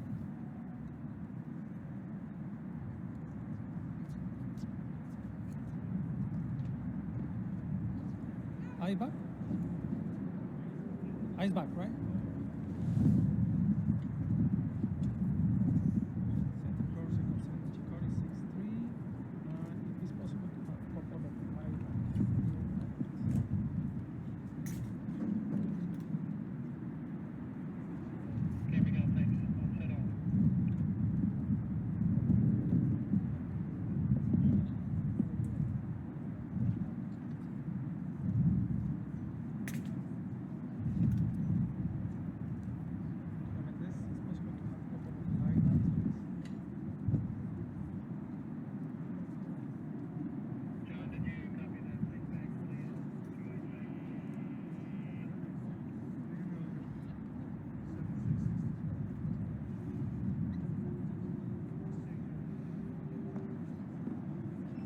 Three, right?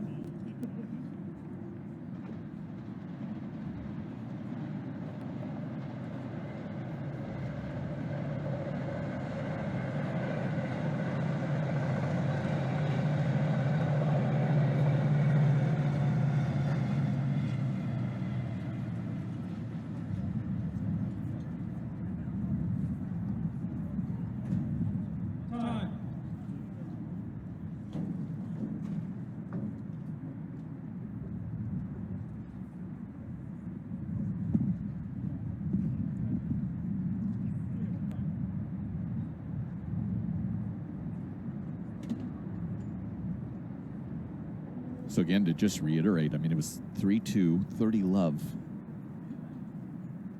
and then 16 of 17 points going the opposite way. That is one of the more stunning turnarounds. That is maybe where a little bit of tightness, pressure pops in. There was that double fault that kind of changed things there in that moment. 3 missed first serves in a row. It's Michelsen now. Can he bounce back quickly, serving to start this third set?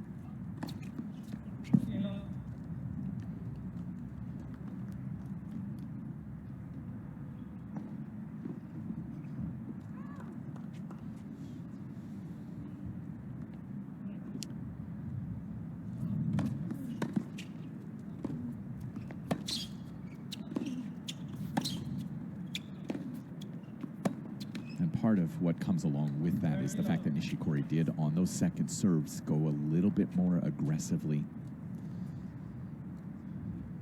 after some seconds, take some more risk, and get Michelsen on the defensive stance off that back heel.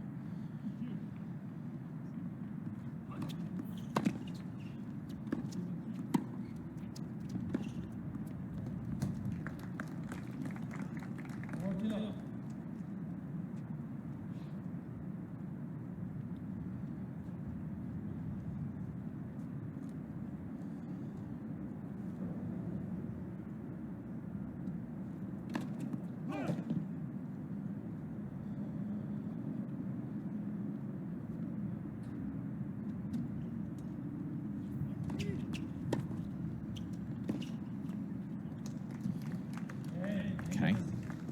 Quick hold to love to get this third set started. We still have a couple more matches to be played here today. And the fact that this is going the full distance here and a bit of a lengthy straight set win for Shimizu Yuta earlier today.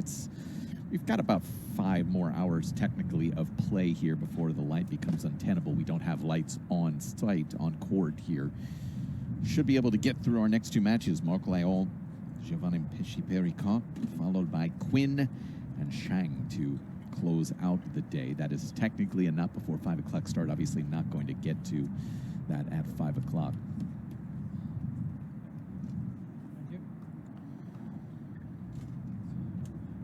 Barring injury or some unlikely circumstance. Nishikori now. Love 1.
First 6 points of the set go the way of Michelsen. Swingy, swingy stuff.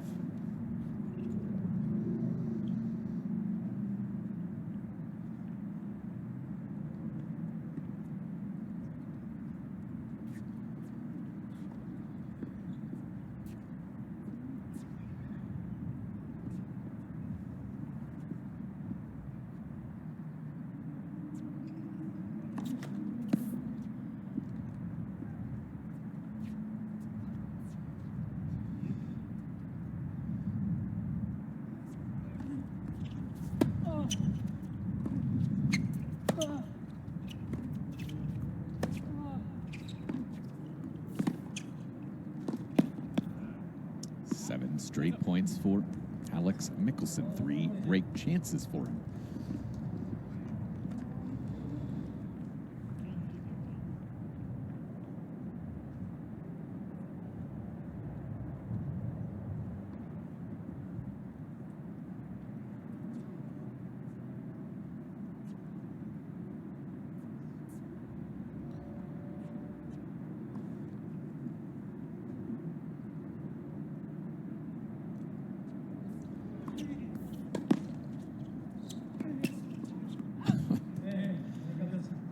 Okay. I mean, raise your hand if you had that happen. So 2-love. Michelsen back out at a quick break here in this third set.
Lovely. Yeah, smart decision. That ball might have ended up missing with the wind blowing it, but that is one you want to take. High forehand there.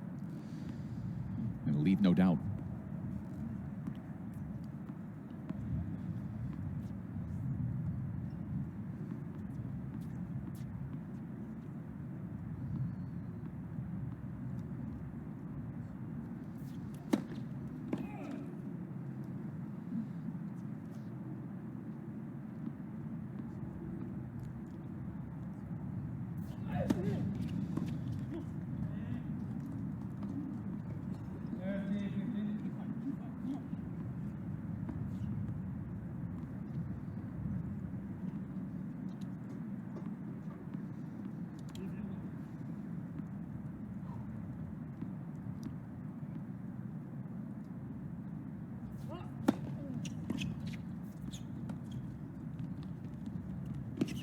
Made the right decision to kind of sneak in behind that, take away a little bit of space from Kei Nishikori, and yeah, just a fabulous turnaround here from Michelsen in this third set. He's got game points.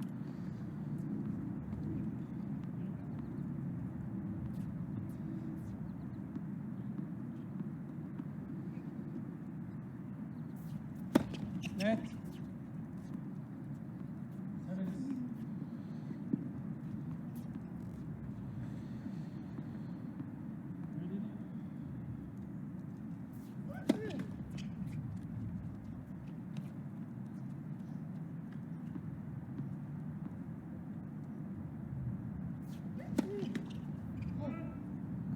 Fault is what hurt him midway through the second set.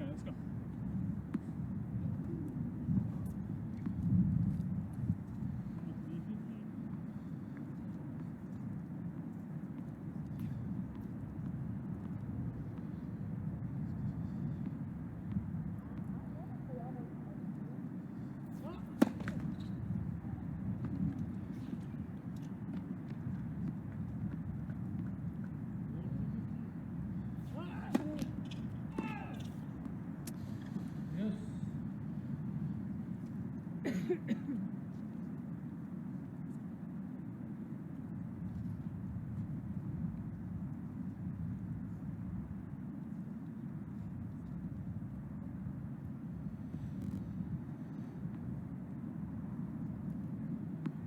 it was, in fact, 30 love in that 3-2 service game. It was a double fault there that started that run of 16 of 17 points going the way of Nishikori.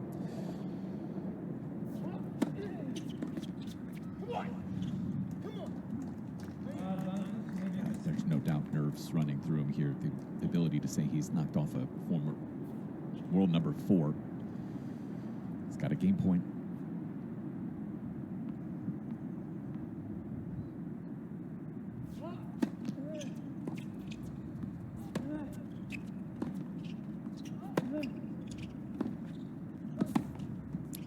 Got the line. Again, welcoming those of you with us on Tennis Channel here today in Chicago. We're at the Access Tennis Village, south side of Chicago. Great venue. Hosted WTA events, ITA collegiate events. This young man, in theory, attending the University of Georgia in the spring.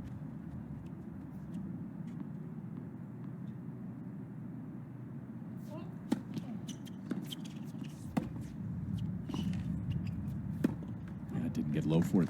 Yeah, a little bit hesitant. That ball getting into his body once again. Break chance for Nishikori.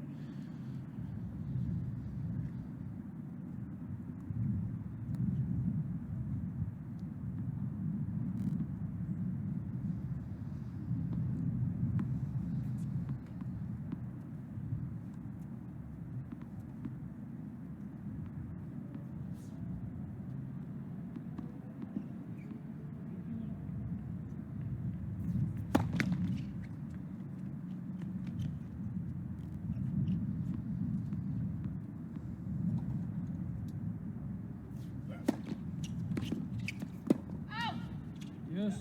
Yeah.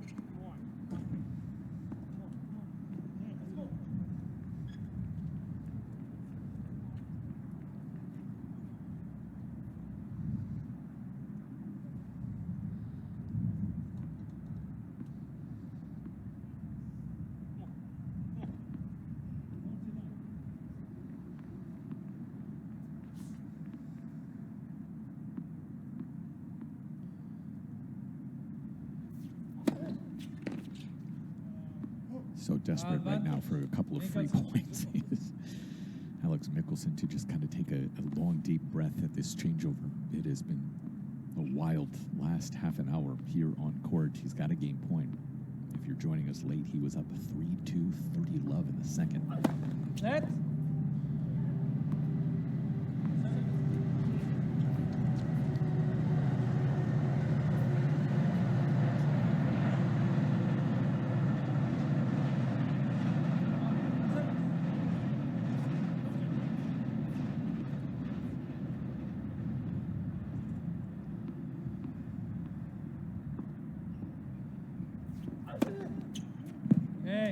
Got 2 free points. That's massive.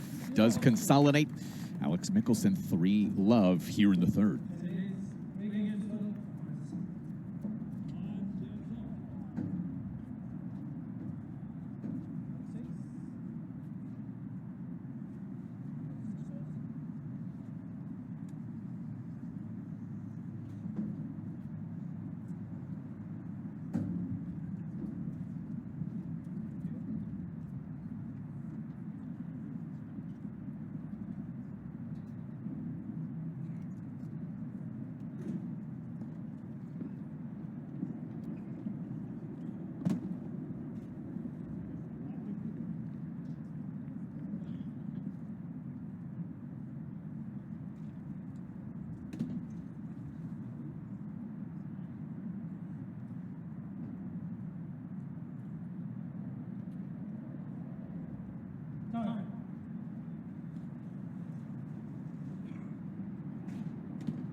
Michelsen joining you here in Chicago.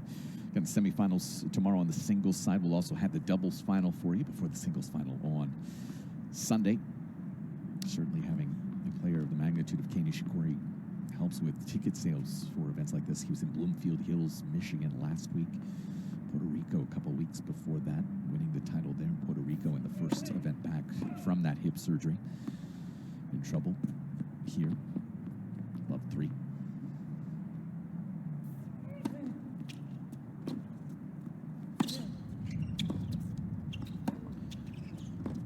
Mentioned it at the outset, but if you're joining us late, his live ranking has him right now at 438. He will have protected rankings to use for some of the ATP events and obviously slams coming up in the next couple of months, so he doesn't have to worry about direct entry into those. But the faster he's able to get that ranking up to about 100, the better. Yeah, 438 right now. If he's able to come back, win this match, gets to about 400. Could get as high as around 320 or so if he wins this title.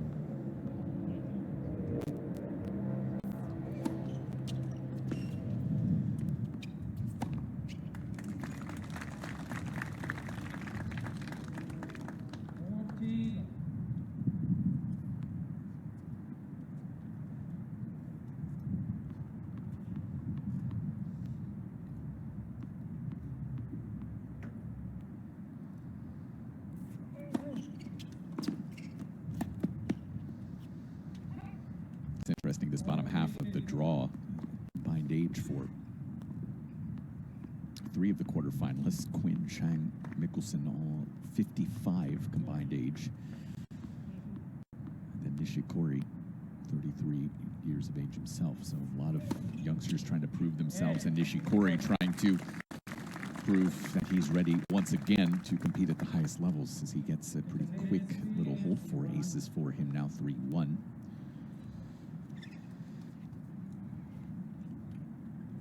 About midway through the second set, we pointed out the fact that Michelsen had been winning about 75% of his second serve points. That has dropped quite a bit since that moment, now to 60%.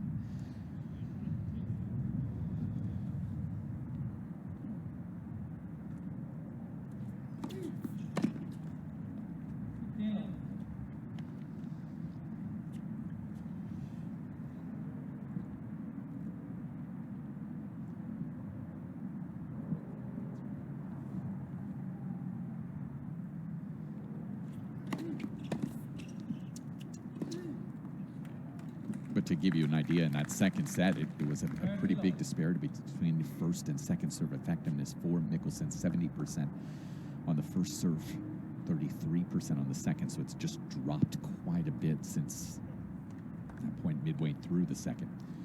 A couple of big first serves so far here to 30 love.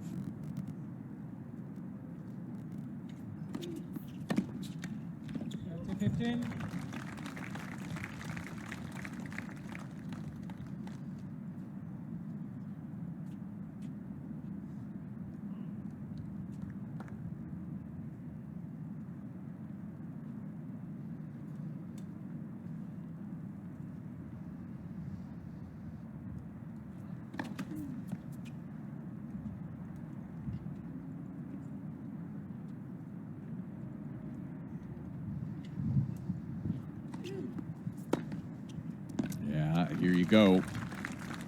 It's almost, when you think back, it was 3-2 30 love where the turnaround happened in the second. Here, 3-1 30 love.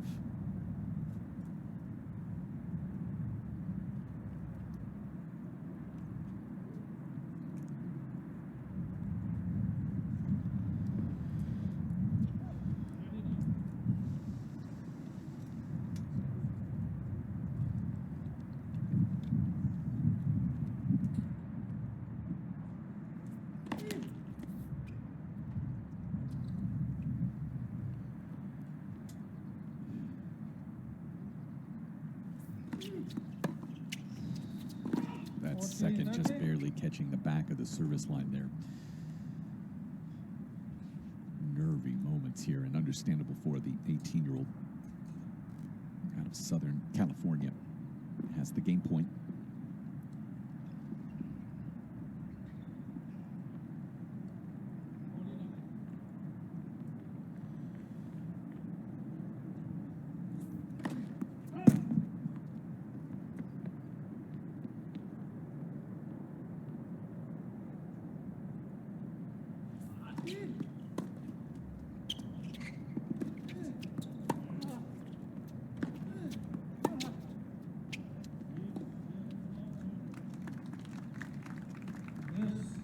worst swing we've seen from Michelsen today. That's it's woeful. So another deuce moment for him to contend with.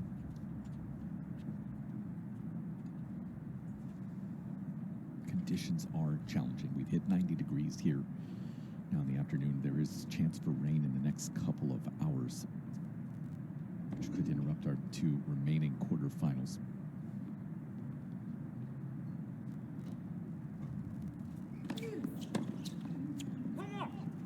It's good. Return winner again from Kei Nishikori. Second straight game where he's had a look.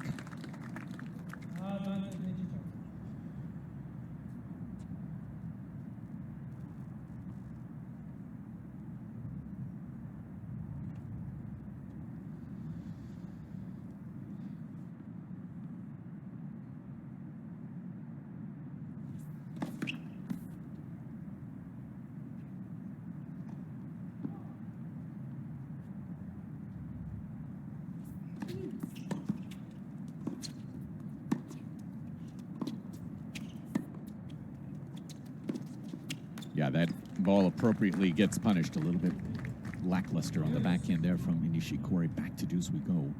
0 for 2 on his break chances here in the third.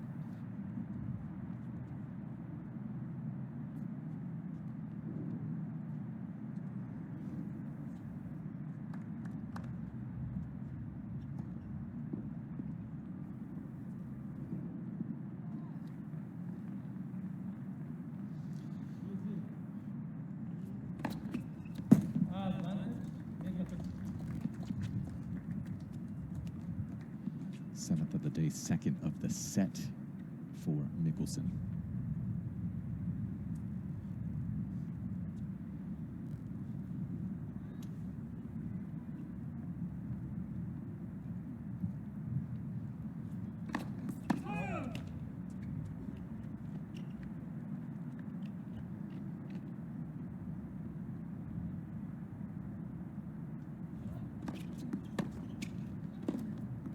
That's wonderfully done, and again, twice he's been able to fight off break chances and get a hold here.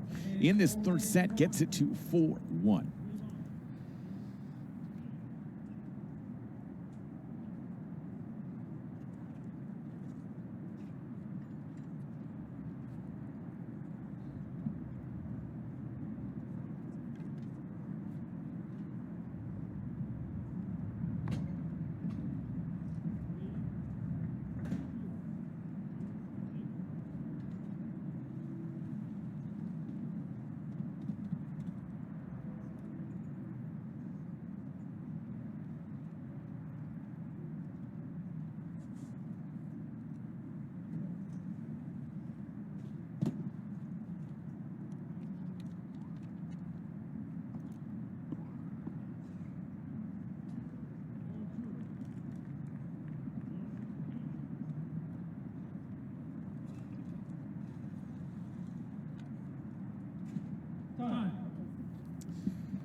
Some pretty big name coaches on site here this week. Obviously, Max Mirny is here with Kei Nishikori this week. David Nenkin helping out a bit with Alex Michelsen.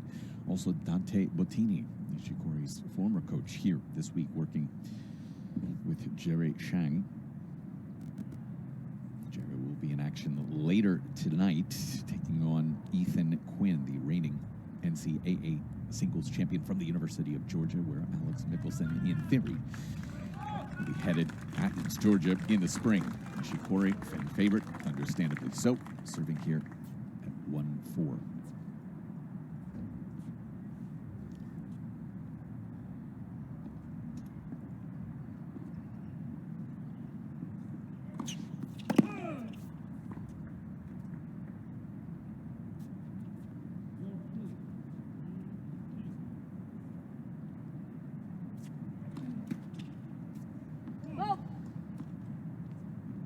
First of the set for him, third of the day.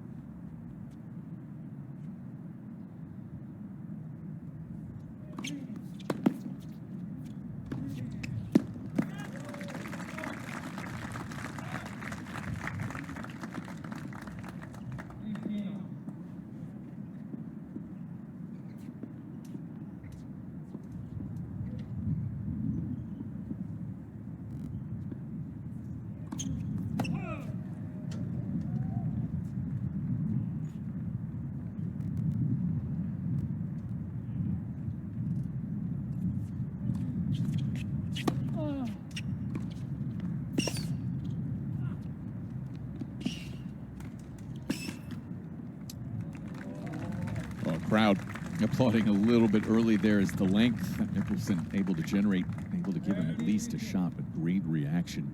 They always quick. Kei Nishikori. Again, Atlanta, Washington coming up for him with a week off next week. Starting to use a couple of protecteds over the next several months.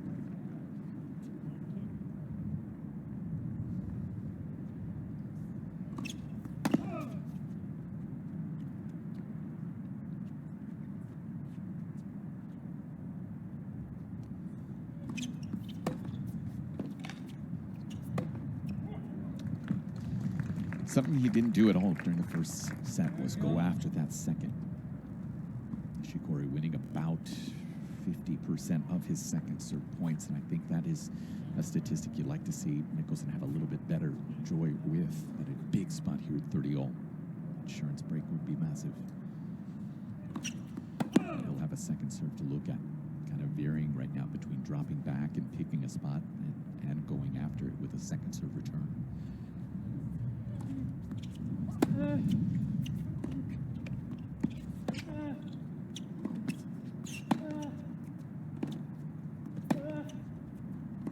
And he's going to get a chance. Great depth consistently there from Michelsen in that point. 1 for 1 here in the third is Michelsen.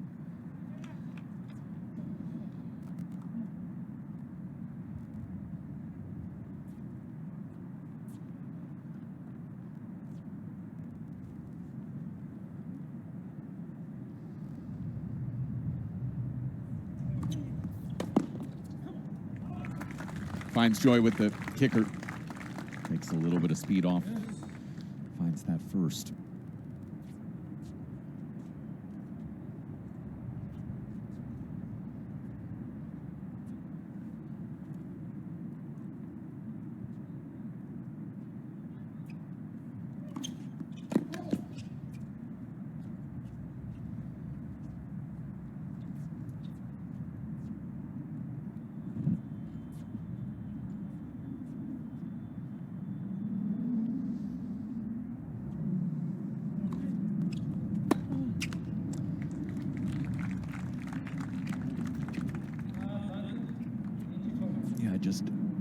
I find myself thinking that the effectiveness is definitely higher for Michelsen when he is taking that return early and getting Nishikori on the back heel. He's not finding the necessary depth when he's dropping back.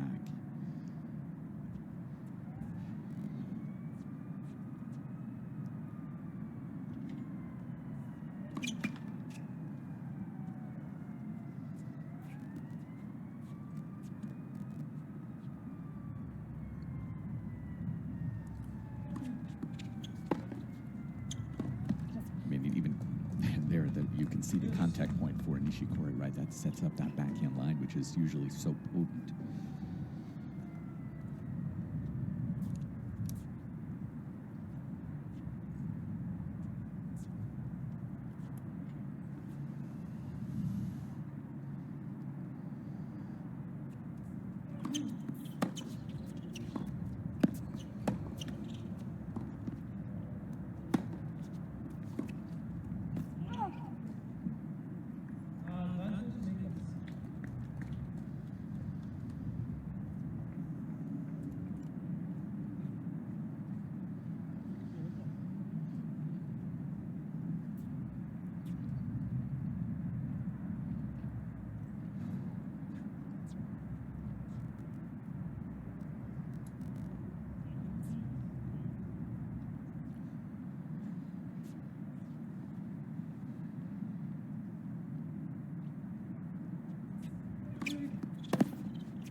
Remember what I said about that potency?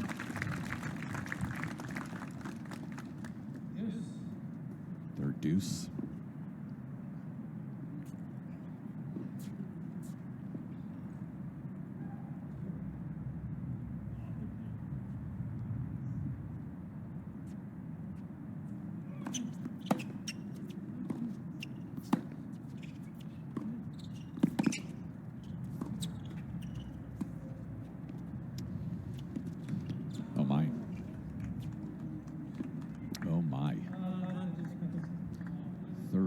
chance for Michelsen.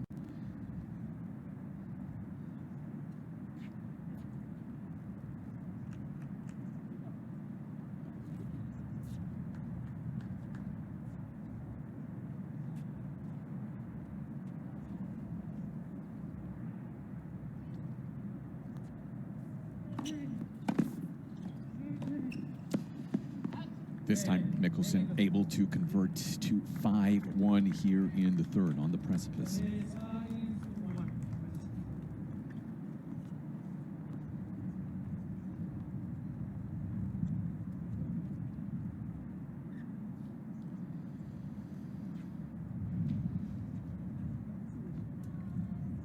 Well, certainly not done, but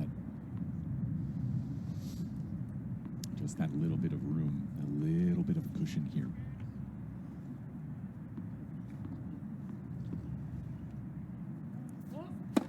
Net.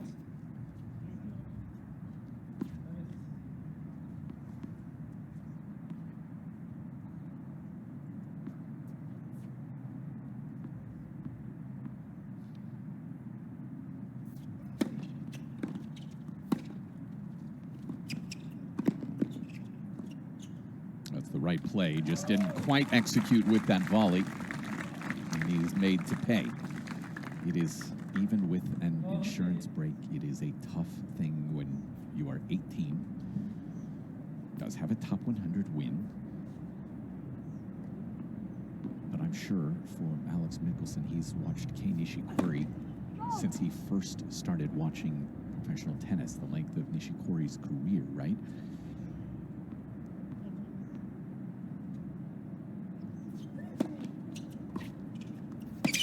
And it is challenging the first time you have one of those opportunities in your career, no doubt.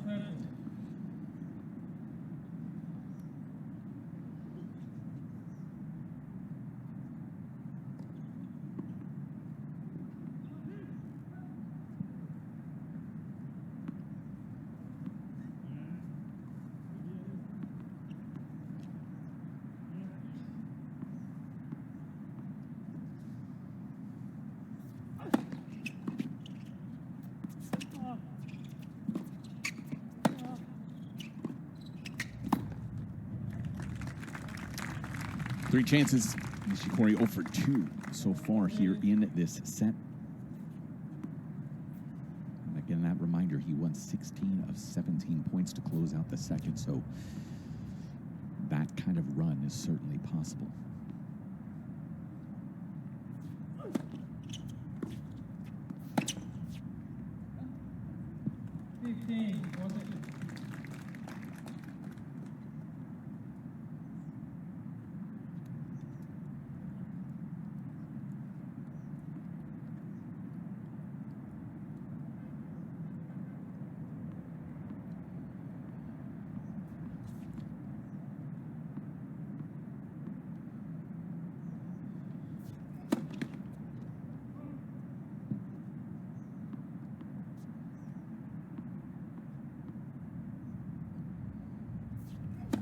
Net.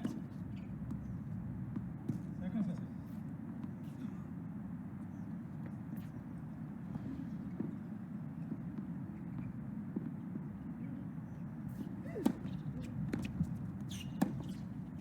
Too good. Yeah, linear once again. That backhand line from Michelsen has been potent at some big spots. Third. Great chance here for Nishikori.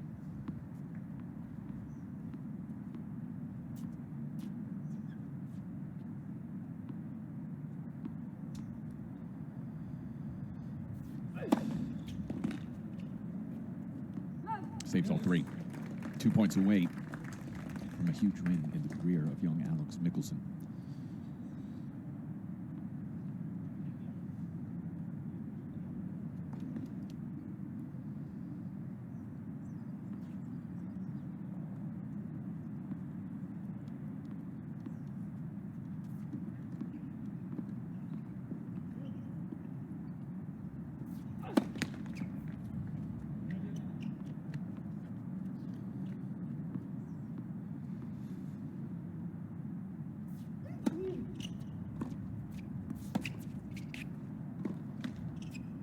Match point.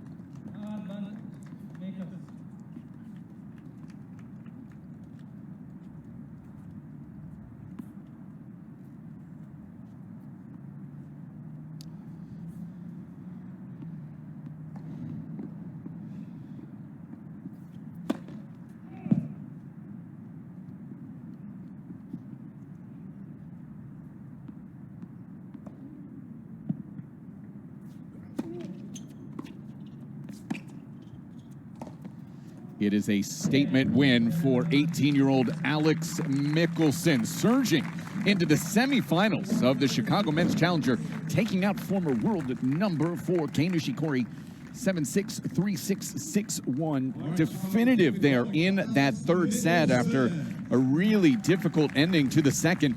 And it's Alex Michelsen moving into the semifinals tomorrow here in Chicago. Hard-earned victory for the 18-year-old. And Kei Nishikori's challenger run here over the last month ends with a quarterfinal here in Chicago after winning in Puerto Rico and a second round last week in Bloomfield Hills. He'll be heading to Atlanta and Washington over the next few weeks. And of course, we'll see him in New York as well at the US Open. But it's Michelsen moving on here in Chicago. He awaits the winner of our nightcap between Ethan Quinn and Jerry Shang. What a story it would be if Quinn, the NCAA champion from the University of Georgia, takes on the incoming recruit for Georgia in Alex Michelsen. Coming up next here in Chicago, it'll be Marc Layon, champion recently in Little Rock, taking on the very talented Frenchman, Giovanni Pesci-Pericard. That's coming up in about 15 minutes, live streaming on the USTA Pro Circuit.